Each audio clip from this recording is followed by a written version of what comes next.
Salut les disciples de la boxe, c'est Jean-Charles, j'espère que vous êtes en forme. Je vous souhaite à tous une très bonne année 2023. Voilà, on y est les gars. J'entends déjà ceux qui vont nous dire « Ouais, moi je m'en fous des chiffres, des années, des anniversaires. » On est dans une société de chiffres. Les Arabes ont inventé les chiffres. Les Mayas avaient déjà des calendriers pour nous dire la fin du monde. Si tu veux pas parler de chiffres, tu vas vivre avec les ours. Eux, ils ont peut-être pas de montre, mais ils vont te bouffer ta gueule, comme ça tu nous laisses tranquilles. Les gars, au moment où je vous parle, les gars et les peu de filles qui nous suivent aussi, au moment où je vous parle, on est à 139 700 abonnés. Donc, quand cette vidéo sortira, très certainement qu'on aura dépassé les 140 000 abonnés. Donc on va commencer tout de suite avec ces chiffres qui ont été marquants en cette année 2022. Et je vais vous montrer un petit peu l'évolution en termes des abonnés pris chaque année par la chaîne Box Attitude. Et vous allez rigoler parce que, moi je suis un ancien sur YouTube maintenant. Je fais partie pas des plus anciens. Je ne fais pas partie de la première génération YouTube. Mais j'ai commencé il y a déjà un petit moment parce que j'étais inspiré par des gens pour me mettre sur YouTube. Mais 2016, je prends 500 abonnés en un an, en 2016. En 2017, 5300. Donc déjà, grosse différence. En 2018, c'est là où j'ai la plus grosse prise d'abonnés, enfin pas la plus grosse de ma chaîne, vous allez voir, mais enfin, c'est important, 19 900. C'est énorme. 2018, vraiment, pour moi, c'est début de la gloire. En 2019, 24 000. Donc, vous voyez, ça reste à peu près la même chose. C'est plus, tu vois, je continue de grandir, mais c'est à peu près la même chose. 2020, 23 000. Donc, pareil, on continue à grimper, tu vois, mais on reste à peu près sur le même rythme. Mais on continue à grimper. 2021, 13 800. Donc voilà, là on peut se dire que c'est quand même la moitié d'abonnés pris. On continue à être une chaîne qui grossit, mais bon, 2021, c'était une année comme as, voilà, pas ouf, pas ouf. Et puis 2022, on a pris les gars. Alors au moment où j'ai pris moi mes chiffres, peut-être que là, en quelques jours, il y aura encore eu une explosion, mais je crois pas, parce que j'ai fait ça quelques jours avant que tu regardes cette vidéo. On a pris plus de 52 000 abonnés.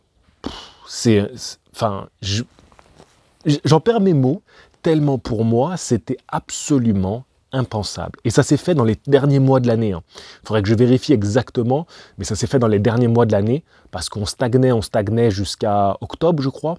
Octobre, ouais, c'est à peu près dans ces eaux-là. Octobre-novembre. Et après, boum, il y a eu une ascension qui a fait que jusqu'à aujourd'hui, on a pris, je sais pas, on a peut-être pris 30, 35, 40 000 abonnés juste dans cette période-là. Donc il y a eu Sinon, on allait être dans les chiffres à peu près entre 2021 et 2020. On était à peu près entre les deux en termes d'abonnés pris. Et puis, il y a eu cette ascension incroyable. Bon, aujourd'hui, les gars, on va revenir sur l'année 2022. J'aime bien faire ça, vous faire un petit bilan de moi par rapport à YouTube. Je reviens sur les vidéos que j'ai faites et puis je vous fais un petit commentaire. Vous avez aujourd'hui l'envers du décor. Et j'aime beaucoup faire ça parce que moi, ça me permet de revenir sur mon année. Et vous savez, souvent, on oublie d'apprécier ce qu'on a traversé dans une année et l'apprécier en bien, parfois en mal, mais revenir dessus, prendre du recul dessus parce qu'on a vécu ça à un moment.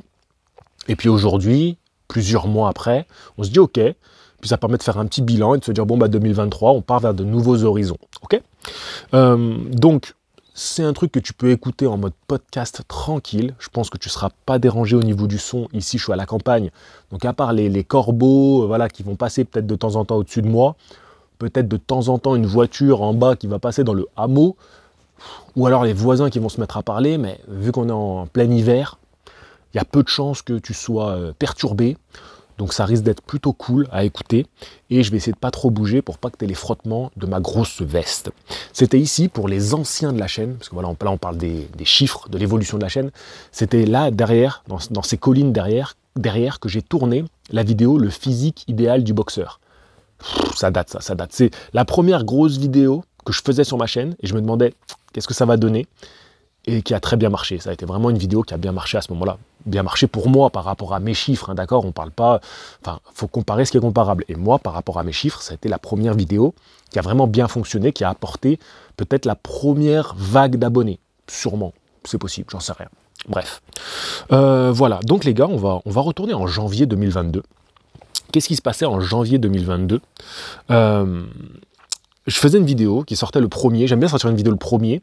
Alors là, c'était pas le bilan de l'année, c'était une vidéo avec Dato, où je disais, j'ai besoin de challenge en 2022. 2021 était une année que j'avais traversée, que j'avais pas trop appréciée au niveau des challenges sportifs. Je m'étais pas retrouvé dans cette année, il n'y a rien qui allait comme je le voulais. 2020, bon, on met une croix dessus parce que c'était tellement le bordel que pour tout le monde c'était compliqué. 2021, j'avais pas réussi à relancer la machine. Et puis moi, ben, je commence à prendre l'âge. Au moment où tu regardes cette vidéo, dans 18 jours, j'aurai 34 ans. Donc forcément, ben, j'ai envie de faire des challenges maintenant. Voilà, j'ai envie d'en profiter maintenant encore, que je me sens bien, que je me sens en forme. Alors oui, on a des petits bobos, des blessures à droite à gauche, mais c'est normal, quoi. Mais voilà, je me sens bien, tu vois, je suis en forme, j'ai envie de faire des trucs. Donc je m'étais dit, 2022, je fais des challenges. On va vite passer cette histoire-là, parce que sinon, on va être direct dans le négatif. C'était pas une année réussie pour moi, 2022. Voilà, c'était pas une année réussie, parce que en été, j'ai dû quitter ma salle de boxe, pour des raisons qui sont trop personnelles pour que j'en parle ici. J'en ai parlé avec les membres de la chaîne, voilà, parce que c'est mes mécènes et parce qu'ils me soutiennent, donc j'en ai discuté avec eux, sans rentrer forcément dans les détails profonds, mais ici je vais juste survoler le sujet. Je dois quitter ma salle de boxe, à contre-cœur, mais c'est comme ça. Et donc je me dis, bah, je vais m'engager sur un marathon en fin d'année, le marathon de Nice-Cannes, et 15 jours avant le marathon, je tombe malade sévère, je me dis, vas-y, c'est bon, il me reste 10-15 jours. À peu près 9 jours avant le marathon, Covid.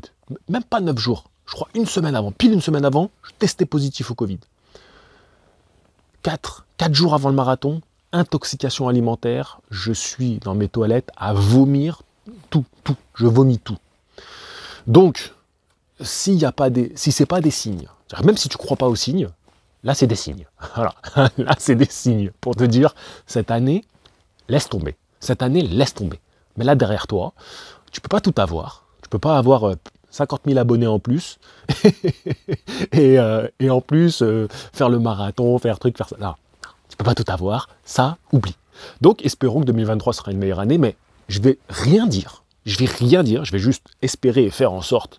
Je vais travailler dans l'ombre, mais je ferme ma gueule. Voilà, début d'année 2023, je ferme ma bouche. On verra. Et on fera le point dans un an. Enfin, en tout cas, vous verrez dans mes vidéos, mais on fera le point dans un an s'il y a eu quelque chose, mais je ferme ma bouche. J'en ai parlé avec les membres. On a fait un petit point avant cette vidéo. Donc les membres de la chaîne, je vous rappelle, il faut souscrire à minimum 2 € par mois. Ça me soutient dans mon travail et ça permet d'avoir un petit contenu un peu exclusif. D'ailleurs, chaque mercredi, ils ont une vidéo que pour les membres. Donc j'ai fait un petit point avec eux. Eux, ils savent. Eux, ils connaissent les objectifs, mais bon, je ne vais pas m'attarder là-dessus. Maintenant, on va repartir sur qu'est-ce qui s'est passé cette année.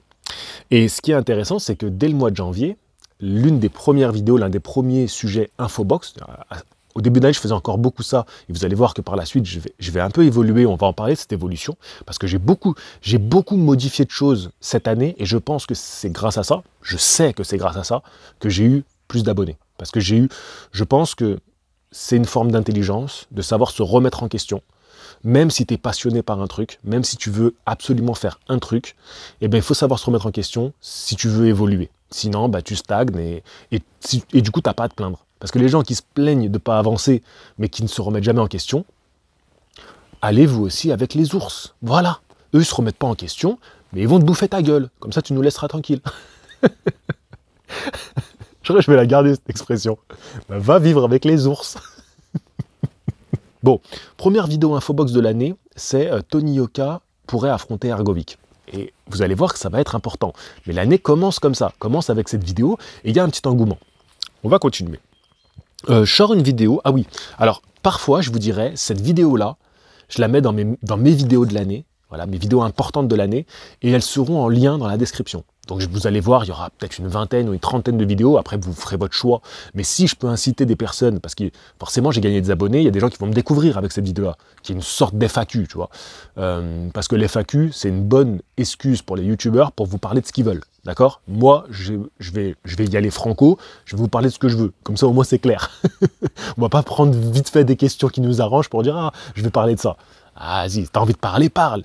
Assume. Moi, j'ai envie de vous parler, je vous parle. C'est tout. J'ai pas besoin de sortir FAQ. J'en ai fait des FAQ parce que l'exercice est sympa. Attention. Attention. Je crache pas sur eux parce que l'exercice est sympa. Tu demandes à des gens de poser des questions et puis parfois, il y a des questions que tu n'aurais pas pensé toi-même. Donc, l'exercice, il est cool. J'en referai peut-être. Mais c'est vrai que la plupart du temps, c'est parce que, en tant que créateur, on a envie de vous parler. Voilà. C'est l'avantage qu'on a. On ne fait pas du cinéma, on ne fait pas de la télé, on ne fait pas de la musique. On a cet avantage d'être en interaction avec vous.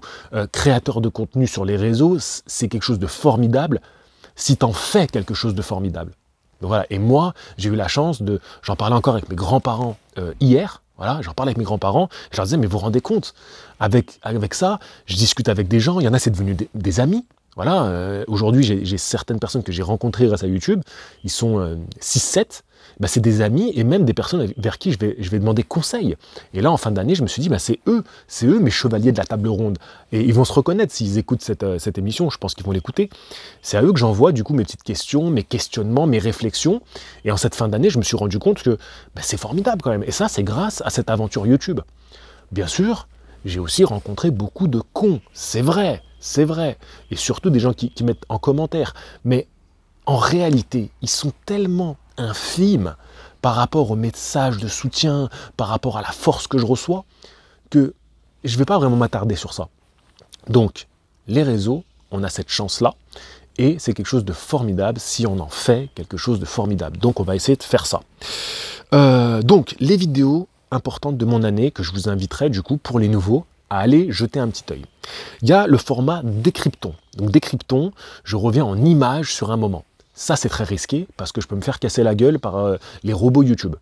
Parce que comme j'utilise des images de chaînes de télé, les chaînes de télé peuvent me tomber dessus. Même si légalement, on ne peut rien me reprocher. On ne peut rien me reprocher légalement parce que j'en fais une critique, une analyse et je prends des extraits. Je ne vous mets pas des combats entiers. D'accord? Donc légalement, j'ai le droit. Mais YouTube, on n'est pas dans la vie réelle en vrai. C'est d'autres droits. Et c'est des droits qui sont un peu spéciaux. Et si la télé, elle dit à YouTube, c'est mes images, il me les a volées, YouTube ne cherche pas à comprendre, oui alors, est-ce qu'il fait une étude de l'image? Non. Ils te prennent ta vidéo, ils te la défoncent. Voilà, comme ça c'est réglé. Et après, tu as des avertissements. Et c'est vrai que cette année, j'ai eu un peu plus chaud que les autres années. Cette année, j'ai eu des sueurs froides. Et pourtant, j'ai fait plus gaffe que les autres années. Donc vous voyez, on n'est jamais à l'abri en fait. En tant que créateur de contenu, comme moi, on aura toujours cette épée de Damoclès qui sera au-dessus de notre tête. Et il faut faire avec. Bref, donc je fais le format décrypton. Le format décrypton, et je fais une vidéo que j'ai beaucoup aimé faire. J'ai décrypté le KO de Ali Liston, le deuxième combat. Et ce que j'ai apprécié, c'est que, alors Ali, on en a parlé, reparlé, voilà, il y a tout eu sur Ali. Et moi, ce que j'essaye de faire, c'est toujours d'amener une approche un peu différente. Et là, je suis persuadé que même si tu connais cette histoire, tu regardes ma vidéo, il y a 2-3 éléments, tu vas dire « Ah ouais, ah d'accord », ou alors « Ah ouais, j'avais vu passer ça, mais on n'avait jamais approfondi le truc ». Donc c'est pour ça que pour moi, c'est une de mes vidéos de l'année. Peut-être pas la meilleure, mais elle est vachement bien et elle n'a pas fonctionné, voilà, malheureusement. Donc, elle sera en description. Là, il y a un moment important aussi. Je fais une vidéo. Pourquoi Francis Ngannou va faire de la boxe. Et ce qui est intéressant, c'est que en ce début d'année, je vais parler un peu de Ngannou Gan. Ok, j'en parlerai un petit peu, notamment avec Serge, mon cher ami Serge, qui s'occupe du site internet sur lequel vous pouvez acheter du matériel de boxe, qui est en lien en description de toutes mes vidéos, et sur lequel vous pouvez trouver ma marque Yaruki. Donc ça, c'est la marque que moi j'ai créée, qui est aussi disponible sur le site. Et donc on faisait des rubriques avec Serge que j'ai décidé d'arrêter. Parce que je ne me retrouvais pas à parler de MMA, mais quand ça touche la boxe, je me ferme pas à l'idée d'en parler. Parce que si j'ai envie d'en parler, s'il y a quelque chose que je sens la petite étincelle en moi et que je peux faire devenir ça une flamme, et puis un feu, et puis un incendie, et ben pourquoi pas faire une vidéo. Et donc, cette vidéo, pourquoi je l'ai mis? Je l'ai mis dans les vidéos aussi de l'année à aller checker, parce que j'ai beaucoup aimé comment je l'ai faite. J'étais en vacances avec ma femme à Porto, vraies vacances, tu vois, à la cool, on profitait. Et j'ai tourné, donc c'est ma femme qui me filme à ce moment-là. Et oui, parce que même quand on est en vacances, je la saoule avec la boxe, la pauvre. Je pense que la boxe, elle en peut plus. En fait, je me disais, mais pourquoi, les fois où je lui ai proposé d'aller voir des galas et tout, mais d'aller en voyage, elle m'a dit, non, je suis pas trop chaude pour ça. Mais en vrai, c'est parce que je la saoule. Mais je comprends. Déjà que je la saoule tout le temps avec la boxe. Mais si en plus, quand je pars, je lui dis, bah viens, on part en voyage pour la boxe, mais évidemment qu'elle dit non. Évidemment qu'elle dit non. Je comprends que ça la saoule. Bref. Donc, et ce que j'ai bien aimé, c'est que j'ai profité de notre voyage à Porto pour faire des petites séquences à plusieurs endroits de la ville. Donc c'est un truc super sympa, et j'ai beaucoup aimé faire cette vidéo, et j'ai beaucoup aimé la forme de cette vidéo. Le fond, bah, ça va, on parle d'Ngannou pour s'il ferait de la boxe oui ou non, c'est pas non plus, mais ça va. Mais c'est la forme que j'ai bien aimé. J'ai bien aimé faire cette vidéo, la forme était cool. Et là, j'ai super froid en ce moment, les gars, je vous dis, j'ai les mains qui sont tétanisées. Et là, j'ai 7 pages de notes, je pense qu'on en a pour un petit moment. Allez, j'accélère. Ensuite, Ngannou Gane, Fury. Donc j'ai parlé de ces 3 noms-là. Pourquoi Gane, après son combat, il irait vers Fury qui prend sa retraite. Bref, c'était un peu le bordel. Donc voilà, c'était un peu le sujet du début d'année 2022. Joshua doit abandonner la revanche. Ah oui, donc là déjà on se posait la question, si Joshua il fait bien d'aller vers une revanche, ou si pourquoi pas, on irait directement vers Usyk contre Fury. C'était la question du début d'année. Bon, en cette fin d'année 2022, on n'a toujours pas eu le combat de unification totale chez les poids lourds. Ça devrait arriver en mars. Je souffle parce qu'en fait, vous allez voir les gars, on en a déjà parlé, on en a parlé dans les podcasts, ça fait tellement longtemps qu'on nous en parle que moi ça me fatigue. Donc moi, encore une fois, je vous le dis, donnez-moi une date, donnez-moi un lieu, donnez-moi un diffuseur qui annonce le combat, je vous croirai. Je vous croirai. Sinon, venez pas me casser les pieds. Voilà. Des annonces pour faire des annonces, pour faire du clic sur Internet, c'est bon, j'en ai ras-le-bol. Même moi, j'en ai marre. Alors que moi, c'est mon gagne-pain. Moi, c'est mon gagne-pain. Les boxeurs, normalement, c'est quand ils boxent, leur gagne-pain. Même eux, ils font des annonces tout le temps, en veux-tu, en voilà. Et moi, normalement, les grosses annonces, c'est mon gagne-pain. C'est justement, plus je fais des titres comme ça, plus je gagne de l'argent. C'est la vérité. Mais j'en ai marre. Ça me saoule. Je prends même plus de plaisir. Donc bref. C'est pour dire que dès le début d'année, on se posait déjà la question, et comme vous le savez, Joshua n'abandonnera pas parce qu'il fera le deuxième combat. Est-ce qu'il a eu raison, est-ce qu'il a eu tort? On y viendra un peu plus tard. Vidéo à aller voir. Histoire des 4 terreurs de la boxe. Et j'avais mis dans le titre pourquoi Inoue les a évités. Alors, allez voir cette vidéo parce que je retrace 10 ans de la boxe dans une catégorie. Ça va dans 2 catégories. Et ce qui est intéressant, c'est de voir les grands noms, quand ils se sont affrontés, les revanches, qui a gagné, qui a perdu. Il y a mon grand-père qui m'observe depuis la cuisine. Ça allait rire parce qu'il ne me voit jamais en train de travailler comme ça, en train de faire mes vidéos. Donc du coup, c'est une vidéo que j'ai énormément aimé faire. C'est une vidéo qui demande beaucoup de travail parce que elle est très écrite. Parce que forcément, il faut que tu aies les dates, il faut aller rechercher sur le palmarès de chacun à quel moment ils sont affrontés. Il faut revoir un peu les combats pour voir ce que ça donnait, pour pas que tu dises n'importe quoi. Parce que parfois, seulement le résultat sur BoxRec, tu t'en dis pas la même chose si tu as vu le combat ou non. Dire oui, il a gagné à tel moment, c'est bien, mais parfois quand tu revois les combats, tu racontes l'histoire un peu différemment. Donc, c'est des vidéos qui sont très travaillées et je me régale à faire, mais je sais que c'est pas des vidéos qui feront des milliers de vues à la sortie. Bon, elles vont atteindre les milliers de vues, mais elles peinent à atteindre des vues, mais c'est des vidéos qui restent et qui peuvent être revues 2023, 2024, 2025. Donc, voilà. L'histoire des 4 terreurs de la boxe, encore une fois, elle sera en description. Et c'est des boxeurs qui ne sont pas forcément les plus connus, pas forcément les plus populaires, et qui pourtant ont des parcours qui méritent d'être connus et reconnus. Alors, ensuite, on fait une vidéo qui s'appelle 4 prétendants pour Canelo. Donc, on est en début d'année. Et d'ailleurs, dans cette vidéo, il y a Bivol.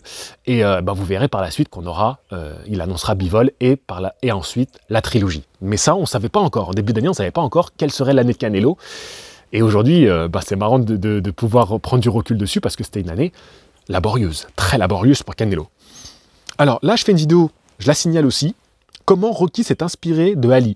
Pareil, une vidéo sur Ali où j'essaie de prendre les choses un peu à contre-pied. Ça fait longtemps que je voulais la faire, cette vidéo où on parle du fameux combat qui a inspiré Rocky Balboa. Je pensais, alors j'attendais parce que je voulais que cette vidéo-là fonctionne quand même quand je la sors. Je me dis, hey, tu parles de Ali, tu parles de Rocky, ça va marcher. J'ai fait un flop, donc voilà, je la mets, parce que c'est une vidéo que j'aime, ça fait partie de mes vidéos de l'année, donc je la mettrai en lien en description.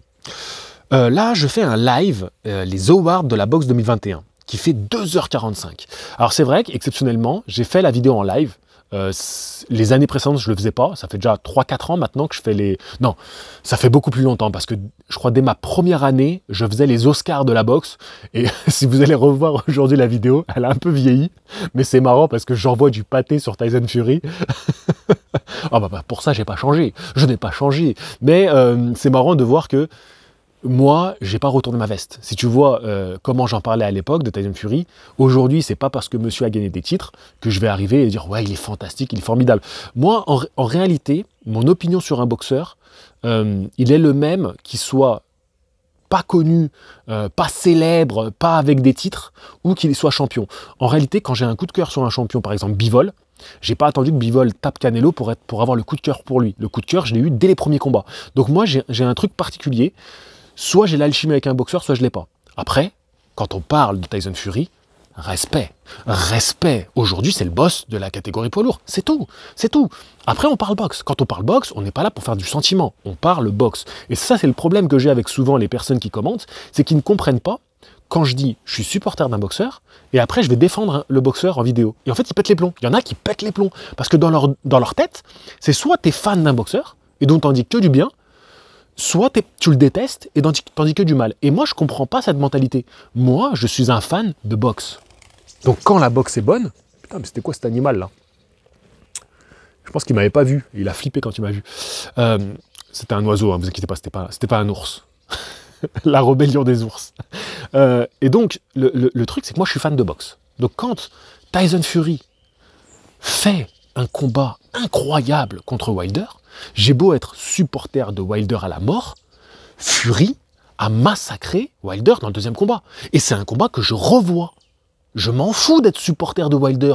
Ce qu'a fait Fury en boxe, il l'a annulé. Il l'a empêché de faire quoi que ce soit. Il l'a obligé à boxer en reculant, il l'a enfermé, il l'a tué. Mais moi, je me régale. Et c'est pas parce que je suis supporter de Wilder que je vais pleurer quand je regarde ce combat. Les millions ne sont pas dans ma poche. Ils ne sont pas dans le compte en banque de mes grands-parents. Donc, qu'est-ce que je m'en fous? J'aime la boxe. Donc, voilà. Et ça, c'est compliqué. Alors, j'essaye de faire des vidéos les plus pédagogues possibles. Et dans l'ensemble, les gens comprennent assez bien. Mais c'est vrai que tu as toujours des uluberlus qui sont bloqués. Ils sont bloqués dans leur matrice. Et eux, ils comprennent pas. Non, mais moi, je suis un fan de Jojo. Je suis un fan de Joshua. Quand il remet en question Joshua, je comprends pas. C'est quand même assez incroyable. Mais voilà, moi je suis pas fan de Jojo, j'ai fait une vidéo en fin d'année de plus de 30 minutes sur lui, je me suis régalé à la faire. Voilà, c'était un plaisir, je revenais sur son parcours, les combats qu'il a fait, c'était un kiff. Bref, continuons parce que, oh les gars, ça va durer 1000 ans cette vidéo. Donc je fais un live, les awards de la boxe de 2h45. Donc là, peut-être que vous l'aurez en live. Dites-moi, dites-moi si vous voulez que je refasse ça en live, parce que là c'est moi perso, l'envers du décor. Mais je ferai une seconde vidéo. Donc normalement, j'étais censé la sortir vendredi 6 janvier, donc la vidéo du vendredi travaillé, où dedans, je voulais mettre, donc c'était un de mes conseillers de la table ronde qui m'avait dit de tout mettre dans une vidéo. C'est-à-dire que je fais chaque rubrique. Alors, je vais vous dire un peu les rubriques qu'il y a pour le moment. Il y en aura d'autres. Hein. Le boxeur de l'année, le souvenir de l'année, le retour de l'année, le combat de l'année, on va avoir le chaos de l'année, je me mettrai la surprise de l'année, voilà, enfin tout ça. Donc ce qu'on peut faire, c'est que je peux faire ça en live. Mais si je fais ça en live, il n'y a pas de montage. C'est ça qui est dommage. Alors que sinon, je peux vous faire une belle vidéo où vous allez voir tous les chaos, tu vois, voilà, c'est quand même plus simple. Moi, je trouve que c'est plus sympa. Le live, ça me demande le moins de travail. C'est-à-dire que je fais mes petites notes comme ça, et je pars en live avec vous. Et en plus, en live avec vous, ce qui est bien, c'est que vous m'apportez aussi du contenu. Donc en réalité, mes notes, je peux les laisser et je discute avec vous. Mais moi, je comptais vous faire une vidéo travaillée. Donc pendant plusieurs jours, je vous mets les chaos, les images, les photos des boxeurs. Un truc stylé, tu vois. Dites-moi ce que vous préférez. Et c'est pour ça que depuis 15 jours, vous avez dû remarquer que je vous fais des votes, des sondages sur Box Attitude. Parce que là, quand vous allez voir cette vidéo, moi j'étais en vacances. Et donc vous avez quand même tous les jours des sondages qui sortent pour un peu savoir quel combat vous avez préféré. Et après, je vous dirai moi mes préférences, moi mes coups de cœur. Voilà, donc on enchaîne. On a eu Hugh Bank contre Liam Williams. Hugh Bank, c'est un boxeur que j'aime beaucoup. Donc c'était important pour moi de le citer. Et il revient en janvier. C'est vrai que j'hésitais à aller le voir, comme c'est en Angleterre. Je vais voir avec ma femme si on peut y aller, même si je ne sais même pas s'il reste encore des places, mais même si je peux aller le voir en Angleterre dans un bar, tu vois, je serais dans l'ambiance en Angleterre, ce serait stylé. Bref, donc Hugh Bank, c'est un boxeur que j'aime bien, vous savez le challenge, avoir les abdos de Chris Hugh Bank Jr., t'inquiète pas, ça arrive. Un combat que je trouve qu'on a complètement oublié, Kesserman contre Mario Barrios. Et je trouvais que c'était un chouette combat. Ben tiens, peut-être l'un des comebacks de l'année en vrai, Kesserman. Parce que je ne m'attendais pas à le retrouver à un tel niveau. Tu vois, je l'ai complètement oublié quand je vous ai fait le sondage des comebacks de l'année. D'ailleurs, j'ai oublié aussi Errol Spence Jr., qui a fait un super comeback. On en parlera un peu plus tard. Mais je pense que le Kesserman, eh ben, il mérite d'être mentionné dans les comebacks de l'année. Et peut-être que quand je ferai ma vidéo bilan, il sera dans les mentions honorables parce que quel combat il nous fait et il revient à un super niveau. Ensuite, vidéo à aller checker. Histoire de boxeur, Daniel Jacobs. Une vidéo très courte, mais qui parle d'un boxeur qui a combattu le cancer, qui est revenu dans la boxe. Et j'avais fait cette vidéo, et d'ailleurs je vais essayer de le faire par la suite, parce qu'il devait combattre le week-end suivant. Et donc moi mon idée c'était, quand il y a un combat, un week-end de combat avec un boxeur de renom, j'en profite pour faire une vidéo histoire de boxeur sur lui. Et cette année-là, 2022, je vais faire beaucoup plus de vidéos histoire de boxeur. Donc par la suite, on a eu... Décryptons la défaite de Jacobs. Ouais, parce que c'était intéressant. Il avait fait des changements de garde, il avait fait des trucs pas ouf. Donc du coup, j'étais revenu en image sur qu'est-ce qu'a fait Jacobs pendant ce combat-là. J'ai bien aimé faire cette vidéo. Pareil, ça n'a pas du tout marché, mais alors pas du tout. C'est pas grave, hein, voilà, c'est Jacobs. J'avais pas de grosses attentes là-dessus. Mais bon, c'est un peu dommage que c'est des vidéos qui sont assez travaillées. Bref, elles sont en lien dans la description si tu vas aller les checker aujourd'hui. Ensuite, on a eu un combat qui a été assez marquant. Josh Taylor qui combat et bat Jack Catterall. Et ça a fait des grosses polémiques. Depuis, Josh Taylor, il a perdu des titres qui lui ont été retirés hors du ring, hein. Le boxing business fait que, on lui a retiré des titres, et donc il va y avoir le combat revanche, qui risque d'être assez intéressant, parce que voilà, il y a eu des grosses polémiques avec ça. Là, je tenais à vous parler de Karim Gerfi, qui va affronter Jordan Gill, et c'est là où il défend son titre. Je crois que c'est là qu'il défend son titre. Je sais plus. Je vous avoue que je suis perdu. Ouais, c'est là qu'il défend son titre et qu'il perd son titre. Je crois qu'il perd son titre. Bref. Karim Gerfi, je tenais à parler de lui parce que il commence l'année en tant que champion EBU.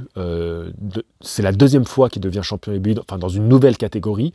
Et là, en cette fin d'année, il a eu une année assez compliquée, mais bravo à lui parce qu'il a réussi à être quand même dans des grosses affiches cette année. Il fait encore une tête d'affiche avec son combat contre Conlan. Je trouve que c'est un beau parcours pour un mec qui a fait avec des tout petits moyens. Et voilà, il s'est super bien débrouillé. Aujourd'hui, il a annoncé son retrait, qu'il partait en retraite. Il fera un dernier combat chez lui à la maison en mars, peut-être. Je ne sais pas, allez voir ses réseaux. Donc voilà, je tenais quand même à lui rendre hommage, même si c'est quelqu'un que je ne connais pas. Hein, voilà, j'ai quasiment jamais échangé avec lui. Donc voilà, mais je tenais à parler de lui, à annoncer ses combats, parce que je trouve que voilà, c'est quelqu'un pour qui j'ai un profond respect. Peut-être qu'on ne sait pas aussi, on n'a pas trop échangé, parce que c'est vrai que j'ai fait cette vidéo avec Nordine Oubaly, et qu'ils n'étaient pas très copains. Donc peut-être que voilà, ça... En France, on a un peu du mal avec ça. On pense qu'un média, s'il fait une vidéo avec l'un, il ne pourra pas faire avec l'autre. On reste des humains, c'est vrai qu'on a des attaches, mais moi, j'ai toujours eu beaucoup d'affection pour Karim Gerfi.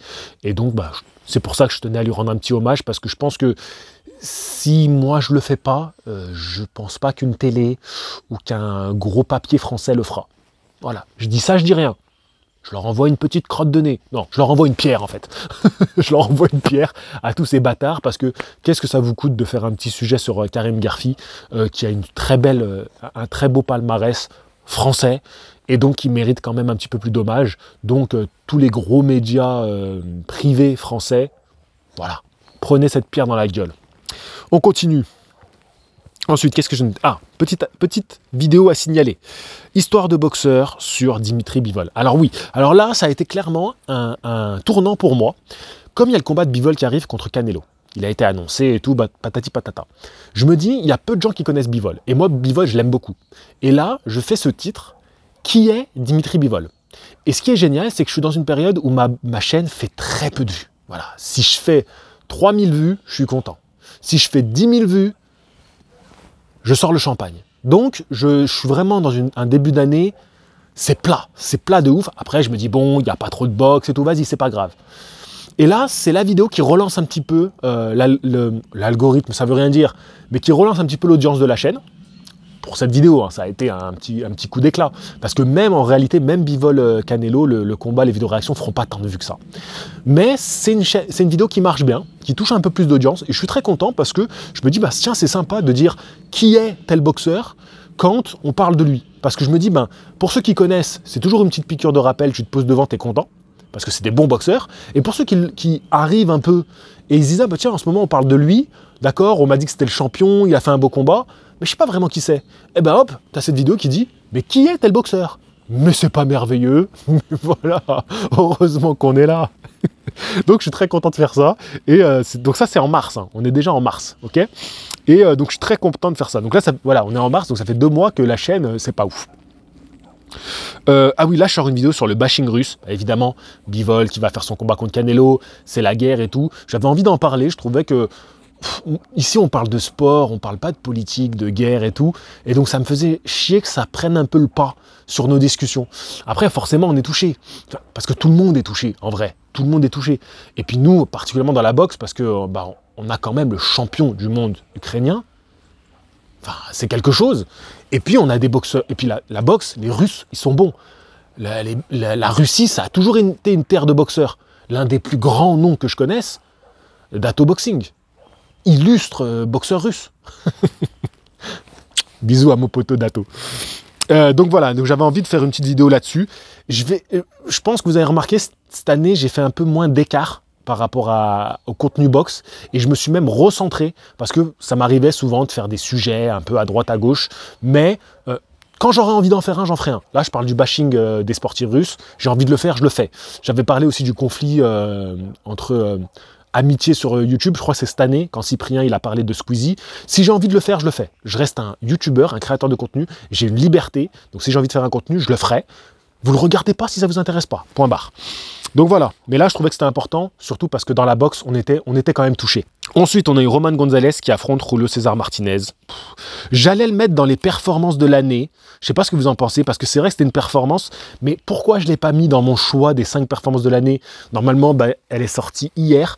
J'ai vu que, enfin hier quand je tourne la vidéo, j'ai vu que Canelo Bivol avait écrasé, voilà, la performance. Attention, la performance, c'est quand un boxeur surclasse son adversaire. Voilà, qu'il le surclasse de la tête et des épaules. J'aurais pu mettre Chocolatito contre Martinez, mais en vrai, le combat, j'ai pas un souvenir de ouf du combat. Tu vois, par exemple, quand je t'ai parlé de Fury Wilder, tu vois, j'ai des flashs, et ce combat, j'ai envie de le revoir. Je t'en parle, j'ai envie de le revoir, j'ai envie de le remettre. Alors que je t'avoue que Chocolatito Martinez, c'était magnifique, mais j'ai pas envie de courir, aller le remettre. Tu vois, pour moi, la performance, c'est quand le mec, il est tellement au-dessus que tu es là, tu te poses, tu prends ton petit café. Oh, ça, c'est de la boxe. Et je pense que clairement, ceux que j'ai mis, c'était les bons choix. Et peut-être que j'ai eu 1 ou 2 petits oublis, parce qu'il y en a toujours, il y a toujours des petits oublis. Mais celui-là, pour moi, ne méritait pas, mais ça fait quand même partie des combats marquants de l'année, parce que Chocolatito, finalement, il fait une grosse année. Important. Là, je sors l'interview de MMA avec Yvan Sorel. J'en referai quelques-unes par la suite qui étaient de la promotion pour un gala sur Marseille. Je m'essayais un petit peu, je me suis dit pourquoi pas aller faire des reportages et tout, si ça peut faire quelques billets à droite à gauche. J'ai pas kiffé. J'ai adoré faire les interviews avec les combattants. Ils sont cool, ils sont sympathiques, ils sont intelligents, il n'y a pas de problème. Mais je devais me forcer pour qu'ils kiffent leur interview en fait. Parce que je connais pas leur domaine. Serge faisait ça très bien, donc c'est un peu dommage pour Serge, parce qu'il faisait ça bien, franchement, parce que Serge, c'est pas quelqu'un qui a les codes de l'interview et de YouTube. Mais il se démerdait quand même bien. Et bon bref, j'ai préféré arrêter, donc c'est la dernière fois que je m'essaye à ça. Et j'ai dit à Serge que Serge, il commençait à chercher des endroits où on pouvait faire de la promo pour toucher un petit billet et tout. J'ai dit, Serge, c'est vrai que je suis en galère de thunes, de fou, mais non. Voilà, à un moment donné, vous me connaissez les gars, c'est pas parce que je veux faire de l'oseille, et même si je galère, par exemple si demain il y a un truc de paris sportif qui vient qui me dit « Tiens, prends ce gros billet et ferme ta mouille et dis que les paris sportifs c'est bien », je lui dirais « C'est toi ferme ta mouille, c'est toi va avec les ours ». Je veux pas, voilà, je suis contre ça. On enchaîne. Réaction, interview de Tony Oka sur Bouscapé. Ouais, j'avais trouvé que c'était une super interview de Bouscapé. Bien travaillée, des bonnes questions, il revenait bien sur son parcours. Franchement, pour moi, elle mérite d'être vue, même encore aujourd'hui. Et en l'ayant revue, je vais vous dire quelque chose, c'est là que je me suis dit, ils n'ont pas bien préparé ce combat-là pour Bacolé. Ils étaient trop partis sur Hrgovic. Et je pense que Tony Oka aurait fait un bien meilleur combat s'il avait affronté Hrgovic, parce qu'il s'était mentalement, toute l'équipe s'était préparée à ça. Et Bacolé, malheureusement, il y a eu un petit peu ils ont peut-être un peu sous-estimé la bête. Un petit peu. Et Bacolé, moi je t'ai pas sous-estimé et je t'en veux encore. Hein. Ah non, j'oublierai pas Bacolé. Non, bravo à toi Bacolé. Il y a quelqu'un qui a proposé en combat pour l'année prochaine Bacolé contre... C'était une tuerie l'affiche. Ah, je sais plus. Non, j'ai mangé complètement. Mais c'était trop cool. Si tu passes par là et que tu t'en rappelles, mets-le moi. C'était Bacolé contre je sais pas qui, j'avais kiffé. Ensuite, projet Japon avec Abdel. Ah oui, alors là, je vais sortir des interviews avec Abdel. Parce qu'on a un projet de le suivre. Donc d'ailleurs, en fin d'année, je ferai le cœur de boxeur. Suivre Abdel, de l'accompagner jusqu'à l'étranger. Donc l'objectif numéro 1, c'est le Japon, d'aller boxer au Japon. Ce serait quand même formidable. Les interviews sont toujours disponibles de Abdel. J'ai mis la petite croix, donc vous avez la vidéo où j'en parle. Et dans la description de cette vidéo, donc il faut aller dans la description de la description, c'est incroyable. Là, vous aurez les interviews longues avec Abdel où il raconte tout son parcours. Et franchement, ça fait rêver. Mettez-vous ça tranquillement dans les oreilles pendant que vous allez faire du vélo, votre petit footing, votre shadow, vos courses, pendant que vous faites la vaisselle, ce que vous voulez les gars, et ben écoutez ça, vous allez voir que c'est un parcours très inspirant. Ah oui, et après là on a eu Eddie Hall contre Thor.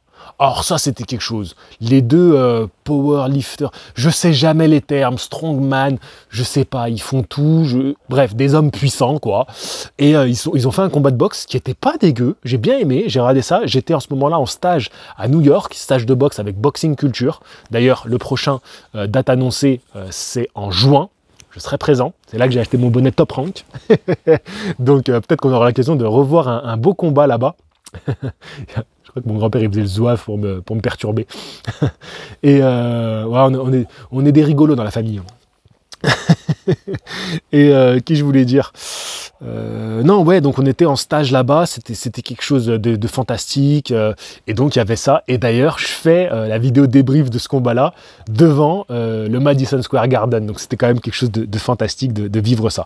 Et au Madison Square Garden, donc j'enchaîne avec le combat de Berlanga contre Rolls, qui n'était pas un combat mémorable, mais pour moi, bah, c'est un combat que je n'oublierai jamais, parce que j'étais au Madison Square Garden, j'ai vu les Portoricains. Les Portoricains, ah mais c'est les Algériens aux États-Unis en vrai. Oh mais quelle ambiance. On va dire les Marocains, parce que désolé les Algériens, mais je sais plus où vous êtes dans le foot. Je vous aime de ouf hein, les Algériens. Hein. Ma femme est algérienne. Et c'est la vraie, elle a le passeport. Mais là, les gars, vous êtes où? Donc les Marocains, Psartek, et donc bah voilà, les Portoricains, c'est les Marocains mais des États-Unis. Ambiance de ouf, ils étaient tous là, les drapeaux et tout, incroyable, j'ai kiffé vivre ce moment-là. Je me gèle les gars, je me gèle, je tiendrai jamais, il reste encore 6 pages. Oh là là là là là là. Après, je fais donc la vidéo de la prépa d'Eddie Lacrosse à New York, qui est très sympathique aussi. Je ne l'ai pas mis en dessous.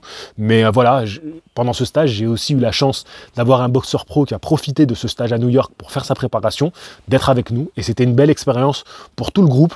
Il y avait tous les profils et franchement, c'était quelque chose de fantastique à vivre. César Francis contre Mohamed Mimoun. J'ai noté ça parce que, bah, on va le dire, c'est un vol. Mimoun est encore victime d'un vol. C'est quand même assez honteux.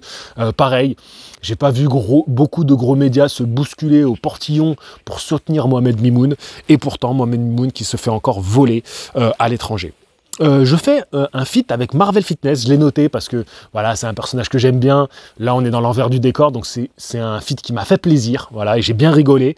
Et donc, c'était sur la chaîne City eSport. C'est une chaîne qui continue à faire beaucoup de live. Je vais essayer de pas trop bouger parce que sinon vous allez avoir les bruits des frottements. Donc, je vais travailler ma respiration pour pas me transformer en glaçon. Il a fait chaud tous les jours. Le jour où je tourne, il fait froid de ouf. C'est incroyable. Là, j'ai fait une petite vidéo que je me mets à noter parce que c'était un concept de vidéo. Je crois que c'est la première fois que je le faisais. C'était 5 raisons de... Ah non, j'avais fait déjà avec Ngannou. 5 raisons pour Ngannou de faire de la boxe anglaise. Et là, c'était 5 raisons pour Nordine Bali de continuer la boxe. Donc, allez voir cette vidéo. Ça fait partie de mes petites vidéos préférées de l'année. On est en avril à ce moment-là, les gars. Attention, on enchaîne. Là, on a eu un combat qui malheureusement marque un tournant dans la boxe en France. La Fédération française de boxe qui autorise 2 influenceurs, Dylan Thierry et Benji Sama, à faire un combat dans les conditions pro pour des mecs qui sont officiellement licenciés en amateur. On attend toujours les explications de la Fédération française de boxe. On vous attend. Il y a beaucoup de médias qui seraient ravis de vous écouter sur cette affaire. Voilà. Si vous voulez venir chez Box Attitude, allez-y, allez-y. Mais par contre, il faudra répondre aux questions de mes abonnés. Voilà, ça sera les questions des abonnés et vous n'aurez pas le droit de vous esquiver. Voilà, c'est tout ce que j'ai à dire. Vous êtes la Fédération Française de Boxe, vous avez autorisé ça, on aimerait des explications. C'est tout ce que j'ai à dire. Ensuite, on a Golovkin contre Ryota Murata. Je l'ai revu juste avant de faire cette vidéo. Ah, je sens que là, la chaleur revient en moi. Incroyable. Vous l'avez élu combat de l'année dans les votes que j'ai faits. Je pense que c'est mérité. Quel combat extraordinaire. Incroyable ce combat. Oh là là. Ils se sont allumés comme pas possible. Ah, techniquement, c'était pas grandiose, mais oh là là là là. Voilà. On en reparlera quand on fera la rétro de l'année. Ryan Garcia qui fait son retour contre Emmanuel Tagoe. Sympa, le retour de Ryan Garcia. Ryan Garcia, il fait partie des figures de la boxe. Donc, c'est une année réussie pour lui. Errol Spence Jr. qui fait son retour contre Yordenis Ugas. C'est vrai que ça faisait très longtemps qu'il n'était pas monté sur le ring. Ses derniers combats nous laissaient encore un peu dans l'interrogation. Il avait eu son accident, il avait l'œil. C'était trouble au niveau de sa prépa physique, on ne savait pas trop, même s'il avait battu Danny Garcia derrière. Mais on se posait encore beaucoup de questions. Il affronte Yordenis Ugas. Très beau boxeur. Moi, tous ces doutes avaient fait que j'avais mis une petite pièce sur Ugas. Il fait un combat impeccable. Clairement, pour moi, il méritait d'être dans les 5 performances de l'année, ce que fait Errol Spence. Il a été exceptionnel. Vous savez que je suis team Terence Crawford, mais Errol Spence, c'est un super boxeur. Je trouve qu'il a toujours eu un grand sang-froid et c'est un bon boxeur. Voilà. Je préfère Terence Crawford. C'est des goûts personnels et puis tout simplement parce qu'il est meilleur.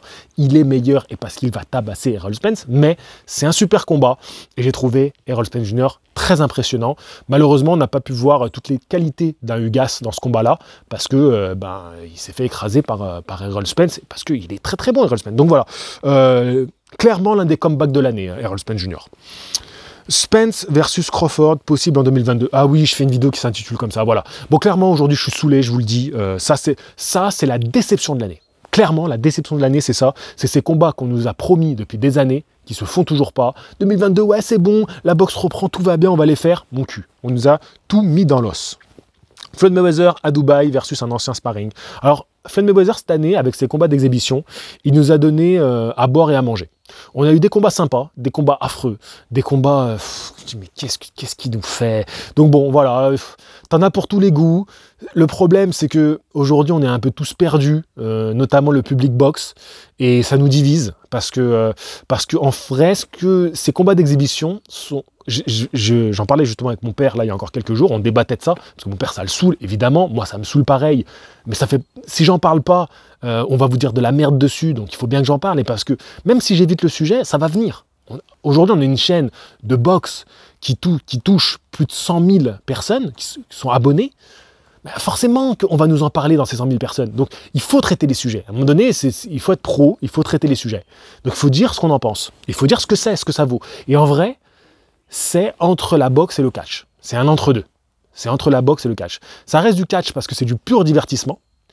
C'est pas du catch parce que c'est pas écrit comme, c'est pas scénarisé comme le catch, d'accord? C'est pas du cinéma. C'est-à-dire que tu peux avoir des combats d'exhibition. Enfin, quand t'as Evander Holyfield qui se fait mettre KO, c'est réel. Malheureusement, c'est réel. Donc voilà. Mais on est vraiment dans un problème avec ça. Et moi, c'est très dur de me positionner. C'est très dur de me positionner. Quand je vois Floyd faire un combat contre le Japonais, le dernier combat contre le Japonais, ça fait plaisir. Quand je vois Barrera, Hatton nous faire un combat d'exhibition où ils appuient pas les coups, mais ils y vont, ils font kiffer, ça me fait plaisir. Moi, je me suis régalé. Ils font ça devant une salle qui kiffe et tout, les Anglais, ils sont chauds. Mais c'était sympa, c'était cool. Moi, je me dis, ils se font plaisir, tu sais, ils sont là, ils sont à la retraite, ils ont pris du poids, et ils se font un kiff. Oh, puis ils touchent un petit billet, tant mieux. Ça nous fait kiffer. C'est comme quand tu vois les anciens footballeurs qui font un truc pour la charité, c'est cool. Mais quand tu vois des Jake Paul qui veut pas faire un combat sérieux en vrai. En vrai, il veut pas. Là, il va faire encore je sais pas qui, je sais pas quoi, un mec un peu polémique, je crois. Mais en vrai, moi, ce que ça veut me dire, ça, c'est qu'il évite les vrais combats. Il évite les combats, tu vois, où il va devoir sortir de sa zone de confort. Et il préfère... Alors, attention, il peut se faire mettre KO par un combat qui est fait que pour le buzz. Mais il a préféré choisir le marché que du spectacle, du show, tu vois, du divertissement, et pas du sportif. Tu vois ce que je veux dire?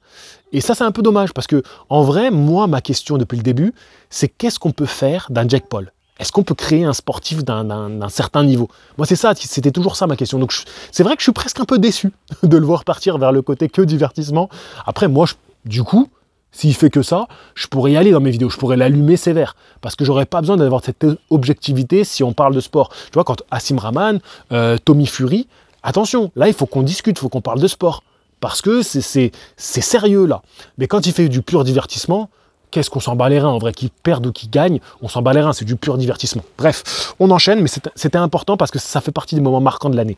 Parce qu'on l'a eu en France même. Et ouais, les gars, on en est là, on a eu ça en France. Donc, si on a eu ça en France et que c'est cautionné par la Fédération française de boxe, moi, à la chaîne qui s'appelle Box Attitude, je me dois d'en parler. Je dois être pro et je dois en parler. On enchaîne. Décryptons Emmanuel Macron. Alors, j'ai profité du truc Décryptons. J'ai voulu faire un truc pur divertissement pour m'amuser. Ça a fait un bide. Voilà, ça n'a pas marché. Je le referai peut-être parce que j'ai trouvé ça marrant à faire. Mais pour le coup, c'était clairement pour faire des vues. Mais ça n'a pas marché. Voilà. Vous n'êtes pas dupes. Fury versus Dillian Whyte. Bon, on va passer. Hein. Voilà, l'année de Fury, j'ai même pas envie d'en parler. Fury, 5 raisons de continuer. Ah oui, parce que Fury nous annonce sa retraite. Donc, et je l'ai mis en vidéo à aller voir. Bah oui, parce que Fury nous annonce sa retraite et il s'avère que pas du tout. Fury, il a fait 2 combats, il a fait une année normale de champion du monde en titre. Tout à fait normal. Donc voilà. Yvan Mendy, les limites du Made in France. Alors, pour moi, cette vidéo, elle marque aussi un moment important dans mon année. Parce que, alors je ne l'ai pas mis dans les vidéos à aller voir, mais moi, maintenant je vous le dis, parce que je trouve qu'elle n'est pas ouf la vidéo. Voilà, je ne vous invite pas à la voir parce qu'elle n'est pas super intéressante. Mais moi, elle a été importante parce que je suis obligé de changer de main tellement j'ai froid. Parce que, en vrai, je me suis rendu compte, en vous préparant cette vidéo, que finalement, quand j'ai vu ce titre-là, je me suis dit, bah en fait, c'est depuis des mois que tu commences à en avoir marre de la boxe en France. T'en as ras-le-bol. Et cette vidéo-là, déjà, elle me permettait d'analyser un cas pratique. Yvan Mendy, très bon boxeur, talentueux, acharné de travail, discipliné. Yvan Mendy, je pense que c'est le genre de mec, tu lui prépares ses programmes de son année, il est prêt, il fait ses combats, tu vois. Ce que je trouve tellement regrettable, c'est que il n'a jamais pu aller au-delà du... Il a touché le petit niveau mondial. Ça s'est arrêté là. Voilà. Donc c'est un peu triste. Mais bon, bref. Katie Taylor versus Amanda Serrano. Combat de l'année. Combat de l'année, en vrai. Parce que Morata Golovkin, ok, t'as l'engagement, ça tape, il s'allume la tête. Mais Amanda Serrano contre Katie Taylor, je pense qu'on a tout. C'est technique, c'est de style. Ça envoie du comme pas possible. Katie Taylor, elle se fait toucher dur. Je crois que c'est la fin du 3e. Elle finit, je limite. Elle revient au début du 4e. Elle est encore, encore pas bien. Et puis au fil du combat, elle fait les ajustements. Elle trouve les réglages. Elle est dans le mal. Hein. Elle est dans le mal comme pas possible. Mais elle fait les réglages juste suffisants pour empêcher Serrano de pouvoir placer ses accélérations, pouvoir... quel combat. Non, et puis dans une ambiance de folie, premier combat féminin, main event, tête d'affiche du Madison Square Garden. Et puis en plus, elles nous servent ce qu'on attendait. Extraordinaire. Pour moi, il mérite d'être combat de l'année. Oscar Valdez contre Shakur Stevenson. Une des performances de l'année. Moi, je suis très fan de Oscar Valdez. Et Stevenson va... Qu'est-ce qu'on peut dire? Il va... C'était limite la leçon de boxe. Hein. On était limite à ça, limite à la leçon de boxe. Canelo Finito, vidéo importante qui est aussi... déjà parce que ça m'a beaucoup fait rire de la faire. Ça m'a vraiment amusé. Quand je l'ai revu, j'ai vu que je l'ai fait dans des conditions où sûrement j'étais épuisé, j'étais très fatigué, parce que je vois que j'ai du mal à... Il y a des choses où normalement j'ai des facilités et j'ai un peu du mal. Et donc je pense que j'étais dans une période de l'année où ça ne devait pas aller super pour moi. J'ai kiffé faire cette vidéo. Et les gars, je vous dis la vérité un peu plus, je suis malade et il fait tellement froid que je suis complètement... si vous saviez comment je m'accroche pour que tu vois que ça paraisse encore un petit peu dynamique. Donc, et puis voilà, c'était une vidéo marrante. Et puis, comme j'étais fan de bivol, je suis un gros pro bivol, et je me suis dit, il y a moyen qu'il se passe quelque chose. Et ça a été marrant. Le Canelo Finito, il est resté, même si, attention, derrière, je vais enchaîner avec la vidéo. Martin Bacolé est-il le premier gros adversaire de Tony Yoka? Donc, pareil, je vous disais, attention, Martin Bacolé, il peut gagner. Et c'est vrai que c'était deux, j'avais vu juste pour les deux. Mais attention. Dans mes vidéos, j'avais aussi dit, les vidéos plus posées, plus trucs, j'avais aussi dit que dans les deux cas, les favoris, on va pas se mentir, c'était Canelo et Tony Yoka. Donc dans les deux cas, c'est quand même de l'ordre de la presque surprise. J'aurais pu les mettre en surprise de l'année, ça peut s'entendre. Les deux, tu peux les mettre en surprise de l'année. Parce que Bacolé, en vrai, ça le fait exploser. On va pas se mentir, ça le fait. La communauté congolaise, les Congolais, ils ont explosé à ce moment-là. J'avais en deuxième communauté, enfin pays les plus vus de ma chaîne à ce moment-là, les Congolais. C'était la folie. Donc, non, je pense qu'on peut considérer que c'est quand même des deux surprises. Ça a fait un événement de l'année, voilà, performance de l'année et tout. Donc, c'est quand même exceptionnel. Mais il ne faut pas oublier, et quand je vous parlais de manière objective en prenant du recul, on disait attention, les favoris, c'est quand même Canelo et Tony Yoka. Et dans les deux cas, même si j'avais vu qu'il était possible, voilà, qu'il y avait des fortes chances que cette fois-ci, ça passe pour l'un comme pour l'autre, il restait les favoris. Moi, j'ai toujours assumé ce que je dis. Tu vois, ça, c'est un truc, je veux pas... Parce que, en fait, c'est facile de manipuler la masse quand tu fais des trucs sur les réseaux. Tu auras toujours des gens qui vont te dire « Ouais, mais attention, t'avais quand même dit que... » Mais la masse, comme tu as fait le gros titre Canelo Finito, tu vois, tu peux facilement en jouer. Tu vois. Et les gens, souvent, me disaient « Ouais, t'avais vu juste, JC, t'avais vu juste... » Oui, quand on analyse un peu la boxe, on savait que c'était possible. Mais on disait quand même que le favori, on va pas mentir. Ça sert à rien de mentir aux gens. Il faut l'assumer. Moi, je pense qu'on pouvait voir que Canelo pouvait tomber. Voilà, il y avait notamment Vincent, me rappelle souvent que des journalistes américains, ça faisait plusieurs mois qu'ils disaient qu'on voyait que Canelo régressait, c'est vrai. Mais attention, Canelo restait le favori. Et si Canelo et Tony Yoka avaient gagné, tout le monde aurait dit « c'est normal ». Et ça, il ne faut pas se mentir à soi-même. Tout le monde aurait dit « ouais, c'est normal, Tony Yoka, de toute façon, il choisit ses adversaires ». On aurait dit « ouais, c'est normal, de toute façon, Canelo, il choisit le champion le plus accessible ». Et c'est vrai, Les deux choisissent ses adversaires avec minutie, avec attention, ils calculent, c'est vrai. Mais on avait aussi bien vu que cette fois-ci, c'était pas de la tarte, c'était pas des cadeaux. En ce moment, c'est mon expression, ça. C'était pas un cadeau. Je le dis à chaque fois. Ah non, mais attention, ce combat-là, c'est pas un cadeau. J'aime bien. C'est peut-être Noël. C'est l'effet Noël, je pense. Donc voilà.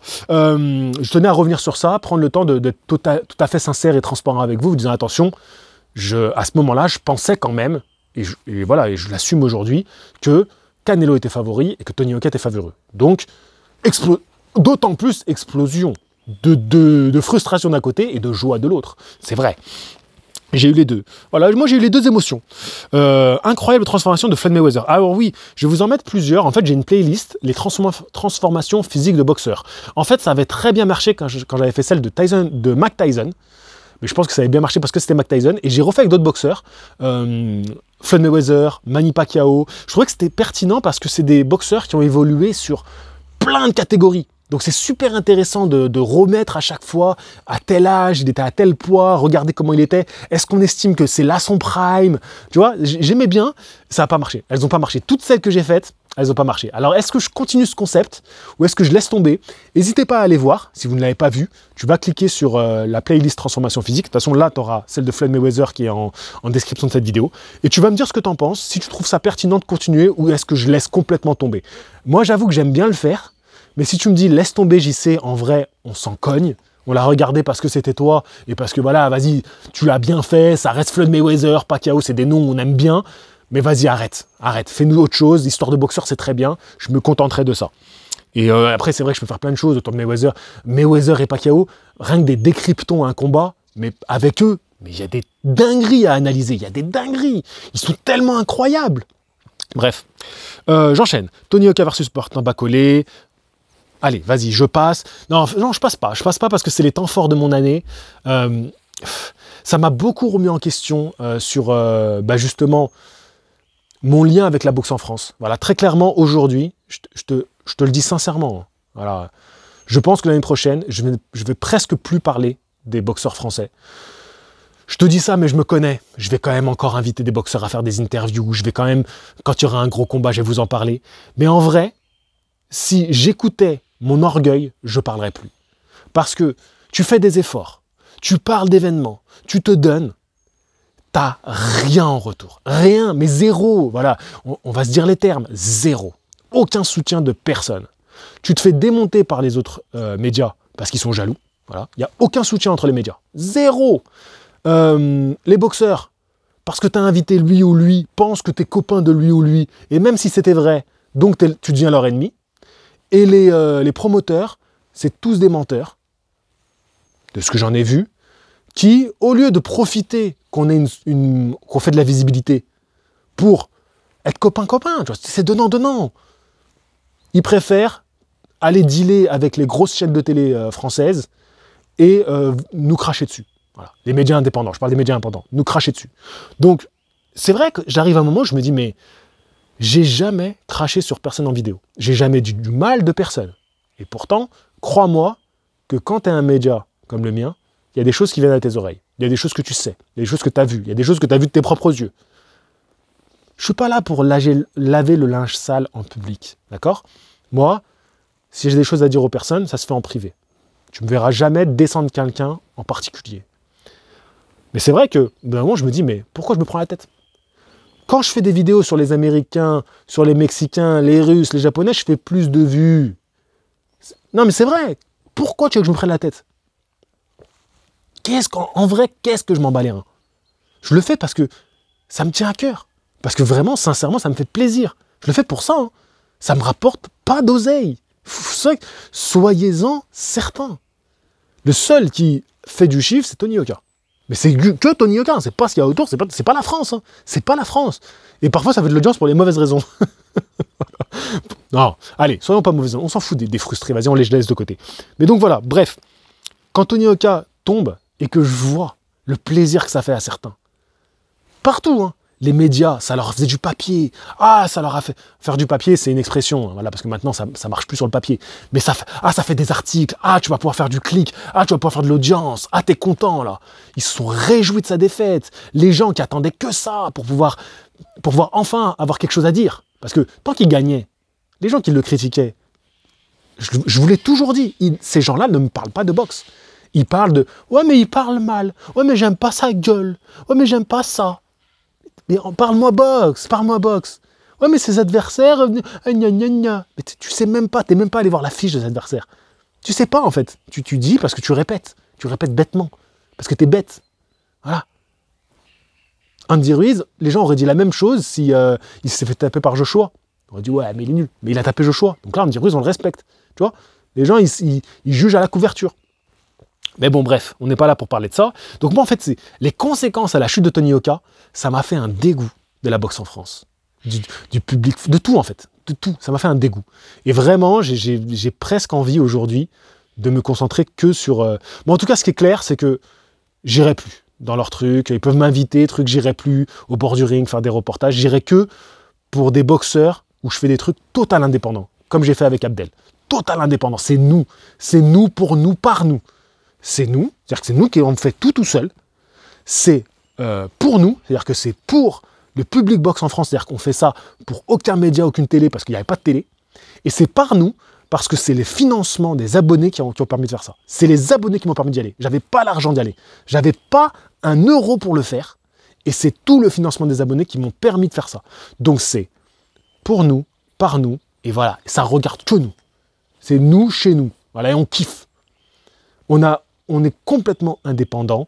On fait ça pour plaire à personne. Ah oui, alors clairement, on fait ça pour plaire à personne.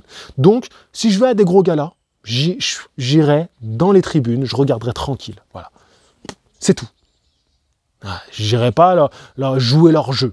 J'irai plus jouer leur jeu. Parce qu'ils n'ont jamais joué le jeu de toute façon. Bref. On verra, je dis ça et ça se trouve, me connaissant, bref, on verra. Bref. Jermel Charlo contre Brian Castagno. Mais attention, Bacolé, t'as été grand. Bacolé, t'as été grand, et on attend ton prochain combat pour voir ce que ça va donner. Voilà, c'est tout, il faut le dire. C'est Bacolé qui a gagné. Voilà, c'est tout. Jermel Charlo contre Brian Castagno 2, je me suis régalé. Clairement, Charlo aurait pu être dans les performances de l'année. J'aurais pu mettre dans le top 5 des performances de l'année, mais comme je voulais pas mettre 2 fois les mêmes combats, j'ai fait qu'une fois l'erreur, c'est pour Golovkin, que j'ai mis dans les comebacks de l'année et dans les combats de l'année. Parce que c'est vrai que Golovkin qui revient après l'absence, il a 40 ans, il revient à 40 ans, il fait un combat d'unification contre un adversaire plus jeune que lui. Alors certes, il y avait aussi de l'absence.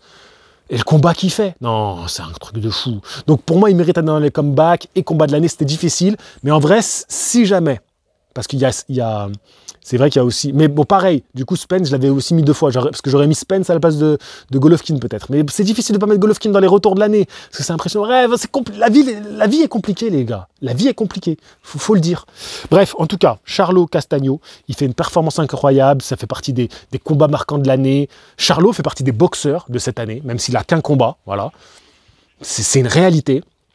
Et il fait un super combat, vraiment, je me suis régalé. J'aimerais bien le revoir. C'est vrai que là, la chance qu'on a avec l'application, tu sais, qui a 4 lettres, cette application qui a permis d'avoir beaucoup de combats cette année, bah là, ils ont mis 7 combats de l'année. Et donc, je me suis régalé, je me suis revu Serrano Taylor, il y a ma grand-mère qui me fait des sourires. Je me suis revu Serrano Taylor, Morata Golovkin, je me suis revu Usyk Joshua 2, je me suis revu Bivol Canelo, je me suis revu Wood Conlan. J'ai revu tout ça là entre hier et ce matin. Et c'est vrai que quand j'ai revu tout ça, on va se le dire les gars. Parce que quand je regardais Canelo Bivol, je me suis dit, parce qu'il n'était pas dans les 7 combats qui mettaient de l'année. Il y avait Estrada Chocolatito 3, mais il n'y avait pas Usyk Joshua. Et quand je regardais Canelo Bivol, je me suis dit, quand même, les 2 combats qu'on me répète arrivant en fin d'année, c'est Canelo Bivol et Usyk Joshua 2. Donc je me dis, il faut quand même que je revoie Usyk Joshua 2 avant de vous faire ces vidéos-là. Et c'est vrai qu'en le revoyant, c'est sympa, hein, mais c'est pas du même niveau que les autres. Ah, clairement, c'est pas du même niveau. Je te dis, quand j'ai enchaîné ces combats, tous, je me suis régalé.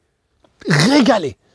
Celui-là, j'ai passé un bon moment. Tu vois la différence entre les émotions de ouf et ouais, tu passes un bon moment. Bref, défaite Tony Yoka sans langue de bois. Alors oui, donc ça, je t'ai mis dans les vidéos à aller voir, parce que pour moi, c'était une vidéo importante à faire. D'ailleurs, elle a été tendance YouTube à ce moment-là. Je reviens sur la défaite, je reviens un peu sur le contexte, je me pose, je dis les choses, même des choses qui sont pas faciles à dire. Voilà, quand on doit avouer que Tony Yoka ne sera jamais... Ah, il y a mon oncle qui se réveille. Salut. T'es en direct sur YouTube? Ah ouh, non, je rigole, t'es pas en direct. Je suis en train d'enregistrer. il est 10h30. Est-ce que c'est à cette heure-là qu'on se réveille? Là, toute la France va le savoir. Hein. Non, mais je suis levé depuis 2 heures déjà. Je vous dis pas qui c'est parce que c'est une célébrité, hein, mon oncle. Faut pas que ça se sache. Voilà, c'est les vacances en famille, les gars, donc je profite, c'est à la cool. Du coup, j'en étais où? Donc, la défaite de Tony Yoka sans langue de bois, je pense que ça a été aussi une vidéo qui m'a permis de faire aussi la vidéo que j'ai fait en fin d'année, qui aura été la vidéo sur Tony Yoka, où on revient sur son parcours. Mais je pense que cette vidéo-là, elle a aidé pour moi à avoir aussi cette capacité à être objectif et avoir une réflexion au-delà de l'objectivité, parce que je pense qu'on n'est jamais 100% objectif. Même les personnes qui le disent ou quoi que ce soit, c'est pas possible, parce qu'on reste des humains, on n'est pas des robots. Donc forcément, en tant qu'humain, tu vas être plus sensible à certaines choses que d'autres. Donc dans ton analyse, même si c'est une analyse qui se veut objective, peut-être que je vais être plus sensible. Par exemple, je parle de Yoka Bacolé, bah, je vais être sensible au style de boxeur qu'est Bacolé. Et d'autres personnes vont être sensibles au fait que Bacolé, c'est un encaisseur. D'autres personnes vont être sensibles au fait que Bacolé, il tape. Tu vois? Donc déjà, dans notre analyse, on ne peut pas être objectif. Même si on parle tous de la victoire de Bacolé. Tu vois ce que je veux dire? On va forcément être sensible à certaines choses parce qu'on est humain, parce qu'on a notre parcours, parce qu'on a notre expérience. Donc même si on se veut objectif et qu'on parle de quelque chose où on ne connaît pas forcément Bacolé, mais déjà de par notre parcours, on va être sensible à certaines choses. Voilà. Donc c'est pour vous dire que l'objectivité à 100%, elle est impossible. Mais on peut avoir une réflexion, et avoir une réflexion qu'on essaye intelligente, qu'on essaye d'être bienveillante aussi. Ça, c'est important. Parce que te venger de quelqu'un ou de quelque chose, surtout quand tu fais une vidéo, tu peux facilement te prendre au jeu. Très facilement. Surtout quand il y a des gens qui te poussent un peu, tu vois. Ouais, bah, ils vont dire ça, donc tu vas les flatter. Tu vas dire, tu vas y aller. Mais non, calmez-vous les gars, calmez-vous. Calmons-nous. Donc bref, elle était importante. Ensuite, je fais une vidéo, Bacolé peut-il devenir champion du monde? J'ai bien aimé faire ça aussi. Pour moi, c'était important, justement, d'après la victoire de Bacolé, de faire cette vidéo-là. Je trouvais qu'elle était très, très pertinente. Et malheureusement, vous voyez, et puis surtout, c'est une vidéo qui m'a permis de faire le point sur les différentes générations de boxeurs dans la boxe anglaise. Et ça, je suis revenu dessus dans la vidéo sur Joe Joyce, qui arrive en fin d'année. Parce que c'est important. Les gens ne comprennent pas, les gens s'arrêtent sur l'âge. Ouais, l'âge, il a quel âge? Ouais, il a fait tant de combats. Non, regardez depuis combien de temps il est chez les professionnels. Regardez à quel niveau il est allé chez les pros. Et là, tu peux commencer à voir dans quelle génération il se situe. C'est pas seulement l'âge, c'est pas seulement le nombre de combats. Tu vois, c'est plus subtil que ça. Il faut analyser la boxe, il faut analyser en profondeur. Donc voilà. Et donc ça permettait de parler un peu des générations et de voir que Bacolé, finalement, il est vachement intéressant comment il se situe ce mec, parce qu'il est assez jeune. Finalement, ça fait quand même assez longtemps qu'il est professionnel. Voilà, il a un profil intéressant. Là, je fais une vidéo qui s'appelle Ça doit changer. Et je décide de faire une grosse remise. Je fais le ménage en fait sur ma chaîne. Je fais le ménage. J'en ai marre de faire des vidéos infobox, d'être le BFM de la boxe dès qu'il y a un truc qui tombe. Non, j'en ai ras-le-bol de ça. Et ce que j'aime, moi, c'est faire des vidéos où je bosse. Tu vois, je bosse dessus, je bosse le montage, je bosse l'écriture. Je veux que tu te poses devant la vidéo, que tu passes un beau moment. Pas juste, il y a tel article qui est sorti, réagissons, truc. Ah ouais, alors qu'est-ce qu'on en pense? Ah, c'est bon, ça m'a fatigué. Surtout qu'on a eu que des articles de merde, en fait. Ça fait 2-3 ans qu'on a que des articles de merde. Donc on fait des analyses, pour au final, derrière, ça se fait pas. On crée de la frustration. Et c'est le poisson qui se mord les narines. Non, c'est pas ça l'expression. C'est le poisson qui s'en mêle les nageoires. Non, les pinceaux. Poisson, serpent, la queue. Voilà. C'est le tête à queue. C'est la queue de poisson. C'est la poissonnière. Qu'est-ce que je raconte? Bon, ça fait combien? 1 heure que je parle. Mais il fait froid, les gars. Bon, il faut que j'enchaîne. Allez, on enchaîne. Donc là, je change beaucoup de choses sur ma chaîne. Je décide d'ouvrir une chaîne secondaire qui est clairement la continuité de cette chaîne, d'accord? La chaîne de podcast, où je me dis, là, on peut parler des infos, tout ça. Ça sort le mardi et le jeudi. Et là, donc on revient sur l'actu, on fait des comment va la boxe. Tiens, je vais faire un petit point sur cette chaîne, je vais en profiter. Donc ce que j'ai beaucoup aimé faire, c'est les avant-combats, les interviews, les comment va la boxe. Et donc voilà, tout ça, ça sera là-bas maintenant. Mais on y reviendra un peu plus tard, les amis. On fera un point après. Mais donc c'est une vraie continuité, ok? J'enchaîne. La première défaite de George Foreman. Alors pareil, ça c'est un concept de vidéo que je crois que je le démarre... Non, je le relance parce qu'il y avait celle de Mohamed Ali qui avait très bien marché. Et donc là, je fais George Foreman. Elle a pas du tout marché cette vidéo. Vraiment, elle fait un bide. Pourtant, c'est vraiment un concept que j'aime. Je l'aime encore plus que la transformation physique. Parce qu'on revient sur un moment historique, on raconte le combat, on raconte dans quel contexte il s'est fait, on raconte pourquoi cette première défaite, elle est importante, elle est marquante. Et moi, je trouve ça bien, surtout que je m'éclate au montage et tout. Est-ce que je continue ou pas? Pareil, vous allez voir et vous me dites... Par contre, vous commentez sous cette vidéo-là, vous n'allez pas commenter l'ancienne vidéo. Parce que sinon, moi, je m'en sors plus, les mecs. Non. Soyez sympa. Tu viens, tu regardes ça tranquille et tu me dis, JC, ce concept-là, en vrai, je suis pas convaincu. Ou alors, non, je l'aime bien, il faut que tu continues. Même si ça fait pas une audience de ouf, c'est un concept qui mérite d'être maintenu sur ta chaîne. Ok, on est là pour discuter, les gars. C'est le bilan, on fait le bilan, on met les choses au clair entre nous. Et moi, j'aime bien avoir cet échange avec vous. Vraiment, je prends vraiment en considération les retours des gens, très sincèrement. Pour moi, c'est quelque chose d'important. Après, c'est toujours moi qui tranche. J'ai quand même un fort tempérament, et vous avez bien vu, je me suis toujours accroché. Quand le MMA explose, et que Serge, il veut qu'on parle de MMA, qu'on commence à faire des rubriques, et que ça fait des vues, hein, attention, hein, et que je dis non, je continue pas, c'est moi qui prends ma décision. Il y a des choses, c'est important. Donc voilà, c'est pas, je me fais pas non plus endoctriner par un truc. Bref. Ça a été sûrement le moment le plus important de l'année pour moi, parce que je prenais un risque avec ce changement, réduire les vidéos sur ma chaîne, et ça a payé. En fait, ça a très bien marché, dans le sens où ça a mis les choses au clair, et je suis très content. Je suis reparti un peu en sucette vers la fin de l'année, et là, je me remets dans le droit chemin. Et oui, mais les années de changement, les gars, c'est pas simple, et le temps de prendre certaines habitudes, parfois ça met un petit peu de temps, et parfois on est troublé par certaines choses. Donc voilà, mais là, je me remets dans le droit chemin. Où en suis-je?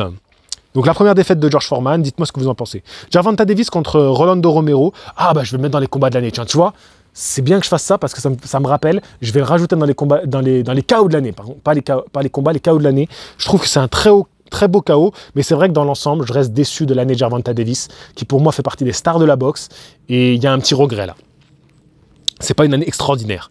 Boxeur le plus badass du monde, Ricardo Mayorga. Voilà. Là, c'est clairement, je fais les changements, je décide de revenir à moins de vidéos par semaine sur la chaîne principale et de faire une grosse vidéo qui sort le vendredi. Cette vidéo, le boxeur le plus badass du monde, je veux la faire depuis longtemps, très longtemps. Et je me suis dit, quand je la sors, je veux qu'elle marche. Et là, je me dis, allez, c'est le moment, je fais des changements. Elle marche pas, au moins tu t'y vas. Elle cartonne, elle marche super bien, mais c'est... 400 000 vues. Mais c'est extraordinaire, c'est merveilleux. Pour quelqu'un comme moi qui fait tout seul, j'écris, je tourne, je monte, je diffuse la vidéo, je fais la com. Franchement, quel plaisir, quel plaisir.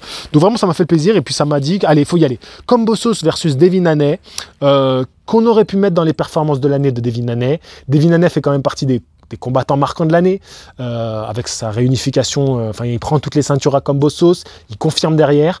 Et pourtant, pour moi, il manque un petit truc à Haney pour que vraiment je le considère parmi tous les autres grands noms que j'ai cités. Voilà. Naoya Inoue versus Nonito Donner 2.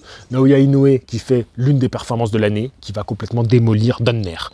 L'incroyable transformation de Roy Jones Jr. Donc je vous ai dit, il y a la playlist des transformations physiques, vous allez voir. J'arrête la boxe. Donc là, je fais une vidéo pour les membres. Je vous en ai parlé au début. Je ne reviendrai pas en détail dessus. Mais elle est sortie pour les membres parce que c'est un moment où j'avais besoin d'en parler avec eux. Et c'est marrant, les vidéos que je fais pour les membres, elles font un tiers par rapport au nombre de membres que j'ai. Un peu plus d'un tiers, voilà. Donc c'est pas énorme. Les membres, donc c'est-à-dire que les membres, c'est vraiment des gens qui veulent surtout me soutenir et qui ne veulent pas forcément avoir un contenu exclusif. L'important pour eux, c'est de me soutenir. Donc merci à vous encore les gens qui sont membres, parce que vraiment vous m'aidez. Et par contre, cette vidéo-là, tous les membres l'ont vue. Elle a fait 100%. Elle a fait carton plein. Le titre J'arrête la boxe, c'était quelque chose. La première défaite de Lennox Lewis, donc encore une fois, c'est les vidéos que je vous invite à voir. J'ai fait une playlist sur la première défaite. Arthur Beterbiev qui va démolir Joe Smith Jr. C'est un des combats marquants de l'année, ça m'a marqué. Je trouve qu'Arthur Beterbiev, c'est un boxeur malgré qu'il prend de l'âge, il prend de la bouteille, il reste toujours aussi impressionnant. Et qu'est-ce qu'on aimerait voir Bivol contre Beterbiev. Et en même temps, tous les deux, ils ont fait une grosse année. Donc qu'on ne l'ait pas eu cette année, difficile de leur reprocher, surtout Bivol. Boxeur le plus insupportable du monde, de Shannon Briggs, pareil, c'est des vidéos que je fais le vendredi et qui marchent bien, donc encore une fois, merci, parce que ça cartonne. Je vais pouvoir aller un peu plus vite maintenant. Perdu d'avance, Joshua fragile psychologiquement. Donc vous voyez, on commençait à dire que Joshua, ça va être compliqué, même si j'avais fait un podcast qui avait très bien marché où j'expliquais que pour moi le contexte était fait pour que Joshua gagne. Et d'ailleurs, c'est ce que je vous dis sur la vidéo sur Joshua en fin d'année. Pourquoi il fait ce caprice? C'est parce que pour eux, c'était impossible que Usyk gagne. Ils avaient tout fait pour que non, ça ne se passe pas. Ils voulaient pas que ça se passe comme ça. Donc c'est vrai que mais le favori restait encore une fois Usyk, il faut le dire. C'est pour ça que pour moi, je ne peux pas mettre dans les performances de l'année, je ne peux pas mettre dans les combats de l'année, je ne peux pas mettre dans... Enfin, c'est pas un combat qui m'a marqué parce que, encore une fois, après ce combat-là, on n'a pas été en mode « Waouh, ce qu'a fait Usyk !» Tu vois, c'était mieux, c'était plus équilibré. Le combat, on va parler parce qu'il arrive... on en parlera un peu plus tard, d'accord? On en parlera un peu plus tard. Après, les meilleurs boxeurs du monde. Ah ouais, alors, c'est quoi? Je pense que c'est ma meilleure vidéo de cette année, clairement. Je vous la mets en description. Elle a pas atteint les 100 000 abonnés. Elle a fait 97 000, donc ça reste une déception pour moi, parce que ça, c'est des vidéos qui sont tellement travaillées. Ça, c'est des jours et des jours et des jours de boulot, les gars, vraiment. Hein. Et même plus que des jours, parce que c'est des vidéos que tu réfléchis depuis des mois, voire des années pour moi. Parce que vous faire le classement des meilleurs boxeurs, vraiment le classement que tu ne peux pas discuter. C'est-à-dire que c'est pas mes boxeurs préférés, hein, attention. Hein. J'ai fait des recherches qui font que ces boxeurs-là, tu peux mettre personne devant. C'est pas mes préférences de style, c'est pas mes préférences de les grands combats qu'ils ont fait. Non, j'ai analysé chacun leur palmarès pour te dire, mon gars, c'est les 12 meilleurs boxeurs. Voilà, c'est tout. Et je suis pas là pour discuter avec toi. J'ai travaillé mon sujet. Je te dis pas, c'est mes 12 préférés. Si je veux parler de mes 12 préférés, oui. Les 12 que moi, je trouve les meilleurs, voilà, de mon avis, parce que moi, j'aime ce style de boxeur, ok.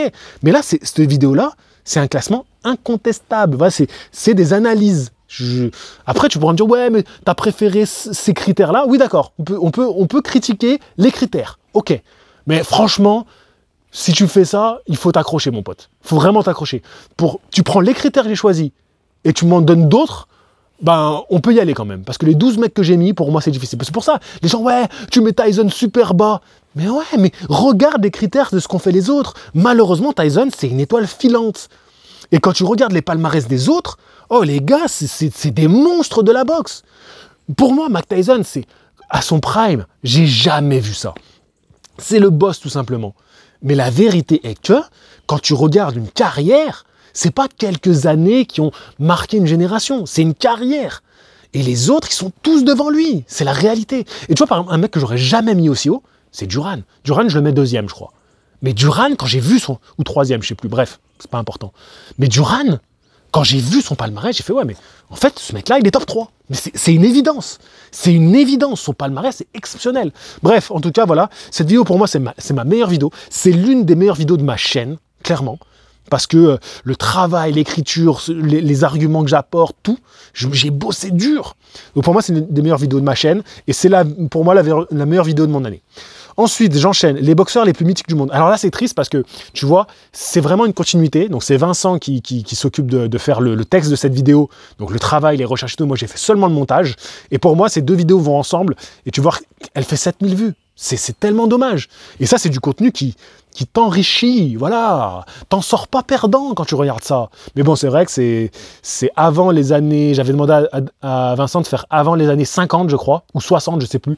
Il y avait une date limite, c'était 60-70, et après, avant. Bref, donc voilà. Mais donc, elles vont ensemble. T'as du coup les 24 plus grands boxeurs de l'histoire de la boxe. Voilà, c'est tout. Et c'est pas discutable. On ne te demande pas de discuter. Ensuite, je sors le vlog à New York. Les vlogs à New York, c'est 3 vlogs qui vont sortir les uns après les autres. Super retour, merci à vous. Je me suis éclaté à les faire. J'avais 30 heures de rush, je crois. Ça m'a pris un temps fou de tout dérusher, comme on dit. Et c'était génial. Ça m'a replongé dans mon voyage à New York. C'était extraordinaire. Et donc, j'y retourne en plus en juin. Ça va être fantastique. Voilà. Donc pareil, je l'ai mis dans les vidéos de l'année. Ça a été les meilleures vidéos pour moi à faire. Et puis voilà, en rendu. Enfin, je veux dire, qui fait du contenu boxe ou sport de combat vous a fait un contenu comme ça? Voilà. C'est carrément en immersion. C'est avec des gens qui font le stage, des gens comme vous et moi qui pourraient faire le stage. Et moi, je trouve ça génial. Moi, je m'éclate à faire ça. Moi, si on m'avait dit que YouTube m'emmènerait à faire ça, c'est une chance. Et ça correspond tellement à ce que je pouvais envisager sur YouTube. Ce que j'aime, c'est que je réalise les rêves et les ambitions que j'avais en démarrant YouTube. Je les réalise. Donc c'est génial. Donc voilà, donc pour moi, ça fait vraiment partie des aboutissements. Donc je les ai mis dans les vidéos à aller voir. Donc allez voir ça, les meilleurs boxeurs du monde et le vlog de New York. Un boxeur pro punit un troll, haters, Sonny Edwards. Alors oui, il y a cette vidéo buzz de Sonny Edwards qui tabasse un troll. Donc je le mets en version short sur YouTube, en version réelle sur Instagram et en version TikTok. Voilà. TikTok, elle a explosé. C'est mon TikTok qui a fait le plus de vues. Je déteste TikTok. Je déteste cette application. J'y vais que de temps en temps pour mettre un truc. Il faut absolument que j'en mette plus parce que ça fait partie de mon métier aujourd'hui. Mais je déteste ça. Bref, on n'est pas là pour critiquer TikTok. Mais sur YouTube, ceux qui ont fait la vidéo, voilà, qui ont filmé Sonny Edwards, ils m'ont bloqué. Ils ont fait bloquer ma vidéo. Et le pire, c'est que j'ai pris un avertissement. Et là, j'ai eu vraiment une sueur froide. J'ai vraiment pris une sueur froide parce que j'ai pris un avertissement, blâme ou je sais pas quoi. C'est un truc que j'avais jamais eu sur ma chaîne. À chaque fois, ils me retirent la vidéo. Ils me disent que j'ai enfreint les règles YouTube, mais j'ai jamais de problème, tu vois. Jamais, jamais. Et là, j'ai reçu un avertissement, donc j'ai eu une sueur froide. Je me dis, putain, les bâtards. Surtout que moi, je l'ai travaillé, la vidéo. C'est un montage. Et que je mets leur lien vers la vidéo dans tous mes contenus. Je l'ai mis sur Instagram, je les ai notifiés, je mets le nom de la chaîne, je mets le nom du boxeur, je mets tout en lien. Et ces bâtards, ils ont fait bloquer ma vidéo. Enfin, je veux dire, eux, ils ont fait une vidéo de 20-30 minutes, moi je fais un truc de même pas une minute d'extrait, et il y a le lien vers eux. Enfin, bref, bon, ils me font sauter ma vidéo, bref, c'est chiant. Mais en plus, je l'ai senti venir, j'aurais dû la supprimer direct. J'aurais dû voir le truc venir et j'aurais dû la supprimer direct parce que j'ai senti qu'ils allaient me faire une crasse, ces bâtards. Bref, ceci étant dit, donc je vous en ai parlé pour ça, je m'en fous de la vidéo, je vous en parle parce que j'ai eu cette sueur froide par rapport aux restrictions, parce que tu peux avoir ta chaîne qui va sauter. C'est pour ça que j'ai fait maintenant des trucs un peu de secours, je remets mes vidéos sur Dailymotion, donc voilà, au cas où. Bon, si ma chaîne YouTube saute, je suis dans la merde. Hein. Là, je vous dis, je suis dans la merde. Voilà, c'est tout, je suis dans la merde. On va en rester sur ce terme-là. Allez, JC, enchaîne parce que, allez, on s'approche. On est en août. Allez, ça va, il nous reste 2 pages. Je suis à une... Oh, ça va, je vais faire moins de 2 heures. Ouais, je pense que je vais faire moins de 2 heures. Allez, on enchaîne. Le boxeur le plus monstrueux du monde, donc qui a fait 100K, qui fait pas un super score, donc c'est en août, mais ça continue à fonctionner. Voilà, les boxeurs le plus, ça continue à fonctionner, donc c'est bien. Faire les 100 000 abonnés, pour moi, c'est réussi. Parce que c'est des vidéos qui demandent beaucoup de travail, et donc je veux qu'elles et qui sont faites pour être populaires. Donc je suis content quand elles font les 100K, vraiment ça me fait plaisir et j'ai pas à me plaindre. Usyk Joshua 2, bon bah voilà. Comme je vous disais, pour moi, je peux pas mettre dans les... Je sais que c'est un moment marquant pour beaucoup, mais pour moi non, parce que on n'a pas une surprise. C'est-à-dire que Usyk nous fait du Usyk. Usyk est même un peu moins bon. Usyk, quand tu revois le combat, il est un peu en dessous du premier combat. Et Joshua est un peu meilleur. Donc c'est vrai que ça nous fait un combat un peu plus équilibré. Parce que Joshua, il est un peu meilleur que le premier, c'est vrai. Le premier, il a pas boxé, en fait. Là, il tente des choses, mais en même temps, c'est pas un Joshua qui va non plus s'arracher. Il arrive pas. Usyk, il pose problème, il n'arrive pas. Et même s'il est un peu au-dessus, il propose un peu plus, c'est pas suffisant. Usyk, même en étant un peu en dessous, physiquement, tu sens que c'est dur, le combat pour lui.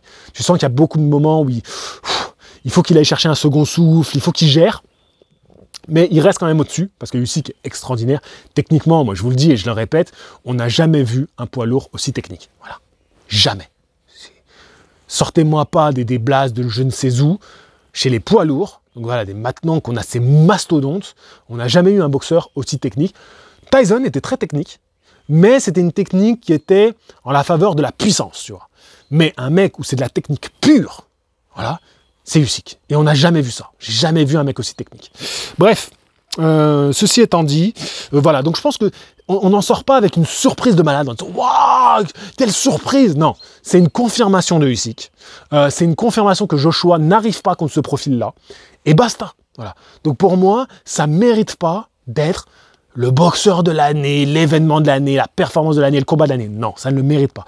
C'est un moment marquant de notre année. Ça peut être le souvenir de l'année, tu vois, vraiment pour les gens, le souvenir qui nous a marqué, ça peut être ça, ouais. Mais sportivement, si tu analyses la boxe, sportivement, non, ça ne l'est pas. Qui est Usyk? Donc du coup, j'en profite pour faire une histoire de boxeur qui est Usyk, qui a très bien fonctionné derrière. Et moi, je me suis régalé. Comme je vous dis, cette année, les histoires de boxeurs comme ça, je me suis régalé et je compte en faire d'autres l'année prochaine. Enfin, cette année, puisque du coup... Au moment où tu regardes cette vidéo, nous sommes en 2023. Qui est Golovkin? Et Golovkin, alors elle a bidé, elle fait seulement 11 000 vues, parce que le combat de Golovkin arrivait derrière, donc je me suis dit, ouais, je vais en profiter, je vais faire une vidéo qui est Golovkin, comme je t'ai dit, je voulais profiter. Alors peut-être qu'il ne faut pas que je les fasse si proches. Comme j'ai fait un qui est Usyk, qui est Golovkin, ça faisait un peu trop. Il faut que je pense à espacer un peu plus les histoires de boxeurs. Peut-être, je sais pas. Quoique, quand j'ai fait en fin d'année Yoka, Joyce et Joshua, vous avez kiffé les trois. Donc je sais pas, est-ce que c'était la période aussi, comme j'étais reparti peut-être un peu dans tous les sens, je sais pas. Peut-être c'est ça qui a fait que... ou peut-être que c'est Golovkin, hein, les gens kiffent. Il n'y a pas tant de monde qui regarde Golovkin, je sais pas. Pourquoi l'UFC Paris était au-dessus? Bon voilà, pas besoin de le répéter encore une fois. Je pense que ça, on l'a suffisamment traité. Et puis j'ai fait d'ailleurs un podcast en fin d'année avec la barbarie française. Donc on revient dessus. Donc j'ai pas besoin d'en reparler. Ensuite là, une vidéo à aller voir, une vidéo que je note dans les vidéos de mon année, la première défaite de Canelo. Voilà, c'est dans le concept des vidéos, la première défaite. Donc ça sera dans la playlist. Je fais qui est Canelo. Ensuite on enchaîne Canelo versus Golovkin 3. Il fallait quand même boucler cette trilogie. Je pense que ça fait partie des moments importants de notre année, même si quand on fera la rétro de l'année, on n'en parlera sûrement pas ou à peine, mais quand même, ça marque quand même l'une des trilogies, ça marque l'une des trilogies marquantes de la boxe, parce que les deux premiers combats étaient tellement exceptionnels qu'il nous fallait ce troisième combat, donc ça restera dans les trilogies marquantes de la boxe, dans les plus belles trilogies pour moi. Pourquoi Canelo a raté son année? C'est vrai, aujourd'hui maintenant qu'on fait le bilan, Canelo qui est l'une des figures de la boxe, moi Canelo ça fait des années que j'en parle sur cette chaîne, ça fait quand même quelque chose de voir un Canelo qui fait une année pas ouf, donc on se demande comment, est-ce qu'il va pouvoir rebondir l'année prochaine ou pas, ou est-ce que ça va être vraiment finito, on se demande, en tout cas on a bien rigolé, Canelo en tout cas cette année tu nous as fait bien fait rigoler avec le Canelo finito. Takam Makhmoudov, et oui ça a quand même fait partie des combats marquants de cette année, Takam qui fait un beau combat contre Makhmoudov, j'aurais bien aimé le voir gagner ce combat là, c'est comme ça, Stevenson contre Conceição, qui fait un chouette combat aussi. Stevenson qui confirme qu'il est l'un des meilleurs boxeurs de sa génération. Mais attention, le manque de professionnalisme, voilà, comme l'avait bien dit Thomas, qui fait partie de mes conseillers de la table ronde. Thomas qui m'a dit, c'est vrai que quand on parle de boxeur de l'année, le fait qu'il ait loupé la pesée, c'est un manque de professionnalisme. Et il faut reconnaître que quand on parle du boxeur de l'année, il faut que tu sois impeccable sur tous les points. Donc non, monsieur, tu n'y seras pas. Joe Joyce contre Joseph Parker, qui pour moi... C'est l'un des combats de l'année. Je le mettrai dans les KO de l'année. Donc vous, ça sera déjà sorti. Je ne sais pas s'il aura été élu KO de l'année. Mais quel KO il nous fait Joe Joyce. Extraordinaire. Quelle année il nous fait Joe Joyce. Extraordinaire. Boxeur le plus extravagant du monde. Alors là, c'est la déception. Le boxeur le plus extravagant du monde. Donc c'est le boxeur le plus. Elle marche pas. C'est l'histoire de Chris Eubank Jr. Pourtant, je trouve que c'est un personnage exceptionnel, vraiment fantastique, et elle a bidé totale. Bon, c'est comme ça, celle-ci, elle ne vous a pas plu. Si jamais tu passes par là que tu vas aller la voir, n'hésite pas. Dis-moi pourquoi tu penses que cette vidéo-là a moins marché que les autres, parce que vraiment, ça m'intéresse. Tu vois, faire 28 000 vues pour ce genre de vidéo, quand tu regardes toutes les vidéos, le boxeur le plus, c'est la plus éclatée de toutes. Bref, les 100K, et ben voilà, on passe les 100K. On passe les 100K, les gars, c'est extraordinaire. C'est à ce moment-là. Donc, on est en octobre. On passe les 100K. Et je fais une vidéo qui, pour moi, est hors norme. Je fais la vidéo où je fais participer ma famille avec les anecdotes de famille, où j'appelle mon grand-père, ma mère, mon père, et chacun participe. Vous voyez, je parlais avec Abdel, la vidéo des 100K, il y a des mecs qui font des trucs énormes, ils mettent 100 000 balles dans une vidéo. Ouais, bon, déjà, moi, j'ai pas 100 000 balles. Mais même si j'avais fait ça, ça sera jamais la vidéo que j'ai faite. La vidéo que j'ai faite pour moi qui, vous savez, j'ai beaucoup de pudeur, voilà, je suis pas quelqu'un qui me raconte beaucoup par rapport à tout ça. Avoir fait participer ma famille, savoir que j'ai une vidéo où j'ai ma famille qui participe, eh ben, c'est quelque chose pour moi, tu vois, c'est vraiment quelque chose, et c'était comme ça que je voulais marquer le coup des 100 000 abonnés. Je voulais que ça me ressemble. Même c'est pas, je m'en fous que ça fasse une vidéo qui fasse des vues, c'était pas le but. Le but, c'était, les gars qui sont là depuis toujours, je vous partage un petit moment comme ça de vie. Bref. Je suis ton père, Nigel Benn. Alors ouais, Nigel Benn, malheureusement, c'était peut-être mal choisi parce que le fils Conor Benn, bon, il est tombé pour dopage. Mais là, je crée un nouveau concept de vidéo qui parle des familles de boxeurs. Donc à chaque fois, on parlera d'un lien entre un père et un fils, ou un oncle et son neveu, entre un père et une fille, pourquoi pas. Donc voilà, c'est des histoires de familles de boxeurs. Donc là, j'ai fait le premier qui était « Je suis ton père » avec Nigel Benn. Histoire de boxeur sur Eder Joffrey. Donc ça, Geoffrey, c'est Vincent qui nous a fait donc, le montage de cette vidéo-là. Pas le montage, j'ai fait le montage et c'est Vincent qui a fait l'écriture de cette vidéo-là. Il m'a dit, voilà, il y a ce boxeur-là qui est mort. C'était quand même l'un des plus grands boxeurs de sa catégorie. Ça mérite qu'on lui rende hommage. Et moi, je ne suis pas dans l'optique de faire des sujets dès qu'un personnage meurt. Je le fais pas. Et d'ailleurs, je suis même un peu con parce que Whittaker, je dois faire une vidéo sur lui. Sa mort a été pour moi un moment où je me suis dit, allez, c'est le moment de faire sa vidéo. Et j'ai laissé passer le temps. Et puis aujourd'hui, bon, maintenant que le temps est passé, je la ferai quand je la ferai. Mais en fait, je veux pas faire une vidéo tout de suite après parce que j'ai du mal avec cette idée de profiter, de faire de l'audience sur la mort de quelqu'un. Et c'est vrai que bon, ça fait quand même partie du jeu, il meurt, les gens ont envie d'en parler. Et j'ai du mal avec ça. Voilà. Le seul fois où je me suis dit, allez, fais-le quand même, c'est la mort de Hagler, qui depuis est la photo profil de Box Attitude, et je pense que ça le restera, Hagler. Depuis sa mort, c'est lui qui est sur la photo. Et c'est la seule fois où je l'ai fait, et j'ai fait un truc un peu spécial où j'ai fait participer les gens. J'ai demandé à plein de chaînes et de médias de me dire ce qu'ils pensaient. D'ailleurs, à ce moment-là, il y en a qui ont refusé de participer. Voilà. Tout le monde me dit coucou. Et du coup, certains ont refusé. Bref. Donc voilà, c'est la seule fois où je me suis dit, allez, bon, fais-le, mais fais-le comme ça, et pour faire participer tout le monde. Donc ça restait un esprit bon enfant. Voilà. Bref. Tout ça pour vous dire que... merde. Tout ça pour vous dire que Vincent me dit qu'il a envie de le faire. Je me dis, allez, là, c'est un peu l'inverse. Au lieu de profiter, de faire des vues, c'est un mec dont personne ne parle. C'est l'occasion de lui rendre vraiment hommage. Je dirais, écoutez, il y a ce gars, il est mort. Ça serait important qu'on se rappelle de sa vie parce que peut-être qu'on va l'oublier. Donc c'est important qu'il y ait une trace qui reste. Voilà, une trace qui reste. Et donc j'ai bien aimé l'idée de Vincent et c'est pour ça que je me suis éclaté à faire le montage et puis surtout que c'était une histoire super intéressante. Donc c'est dans les vidéos à aller voir. Pareil pour la vidéo « Je suis ton père », donc ce concept-là de fils de boxeur, allez voir ça, je vous le mets dans la liste des vidéos à aller voir.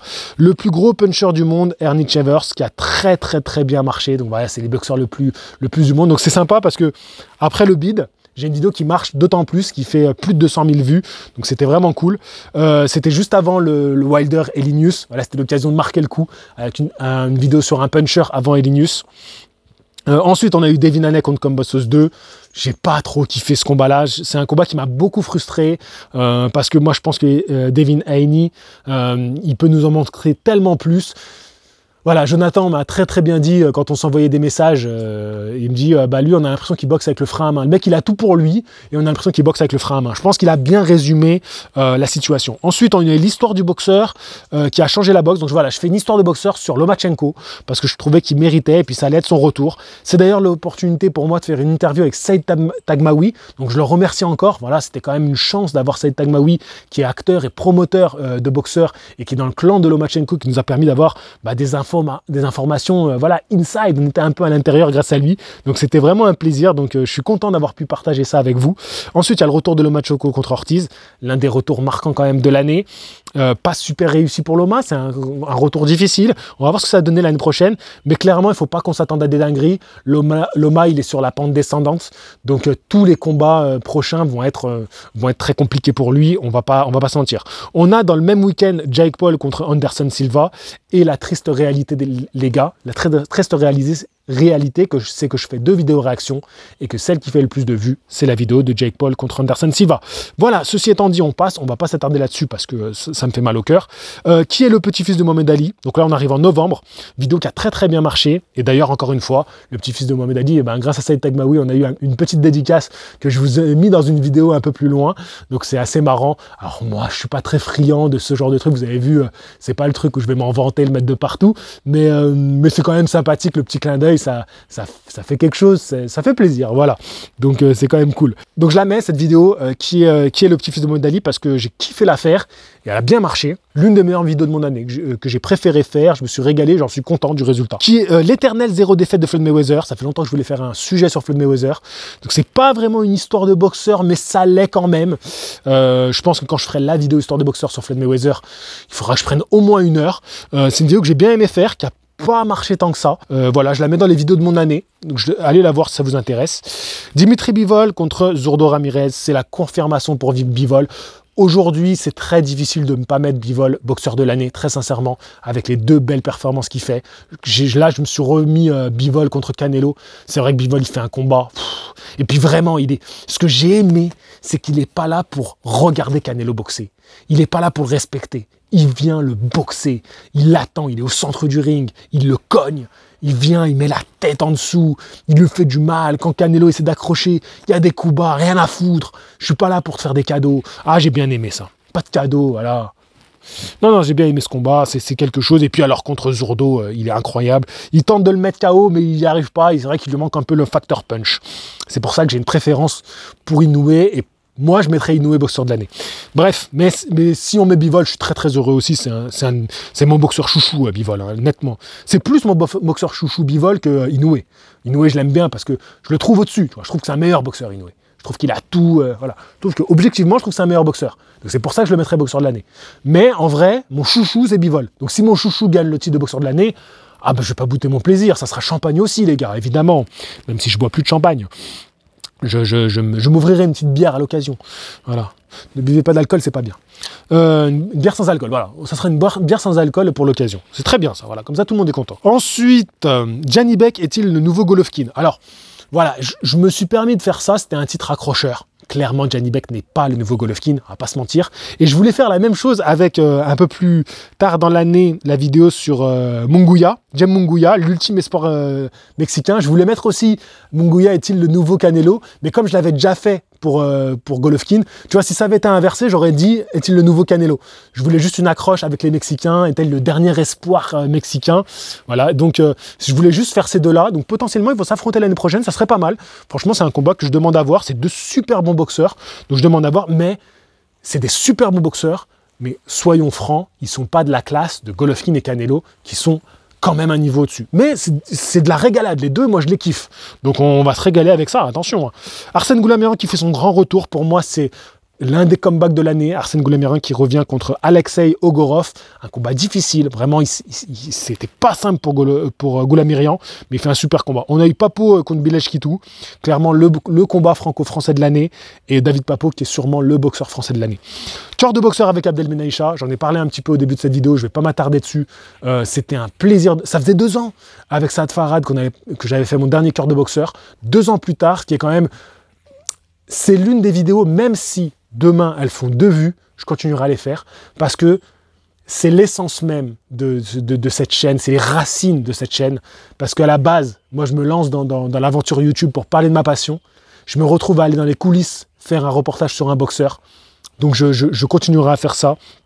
Même si je dois en faire une par an, une tous les 2 ans, c'est pas grave. Mais quand je la fais, je la fais. Je la fais, je donne tout. J'y mets mon cœur. Voilà, c'est cœur de boxeur, j'y mets mon cœur. Et en plus, je fais ça avec Abdel, qui est aujourd'hui mon ami. C'est devenu mon ami. Donc faire ça avec un ami, c'était quelque chose. Et c'est pour ça que j'ai sorti un making-of pour en parler. Vous pouvez retrouver. Elle a fait très peu de vues, donc s'il vous plaît, vraiment, bah, de toutes, c'est la seule où je vous dis, s'il vous plaît, va la voir. Si tu l'as pas vue, prends le temps, mets-la toi dans les vidéos à regarder plus tard. Et regarde-la, s'il te plaît. Vraiment, c'est important pour moi.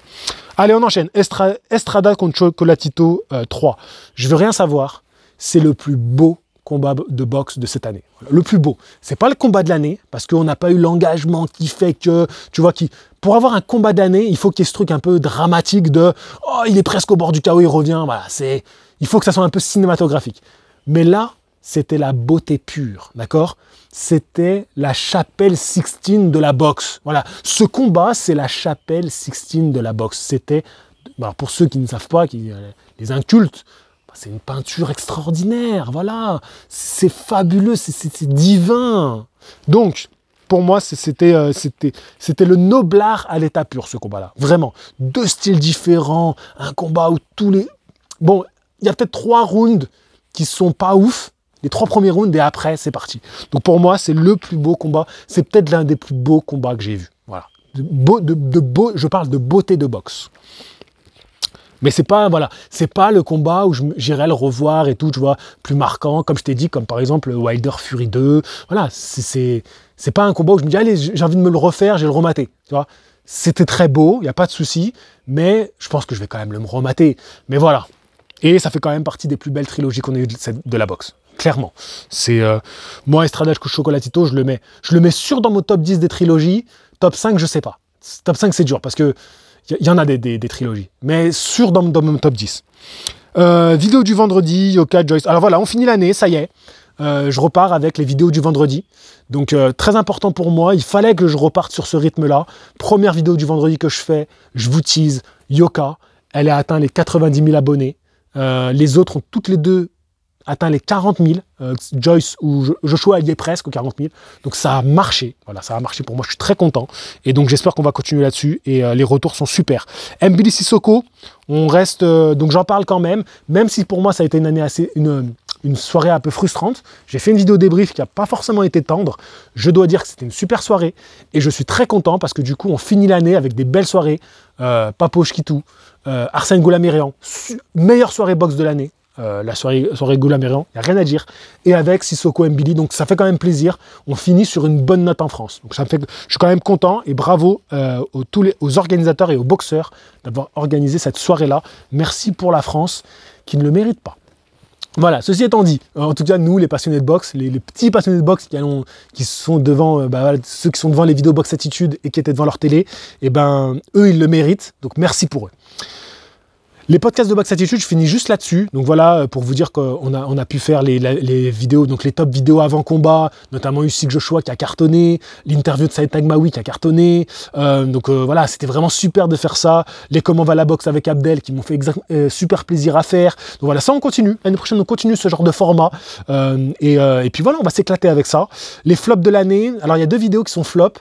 Voilà, c'est dommage. C'est le projet Box Théâtre.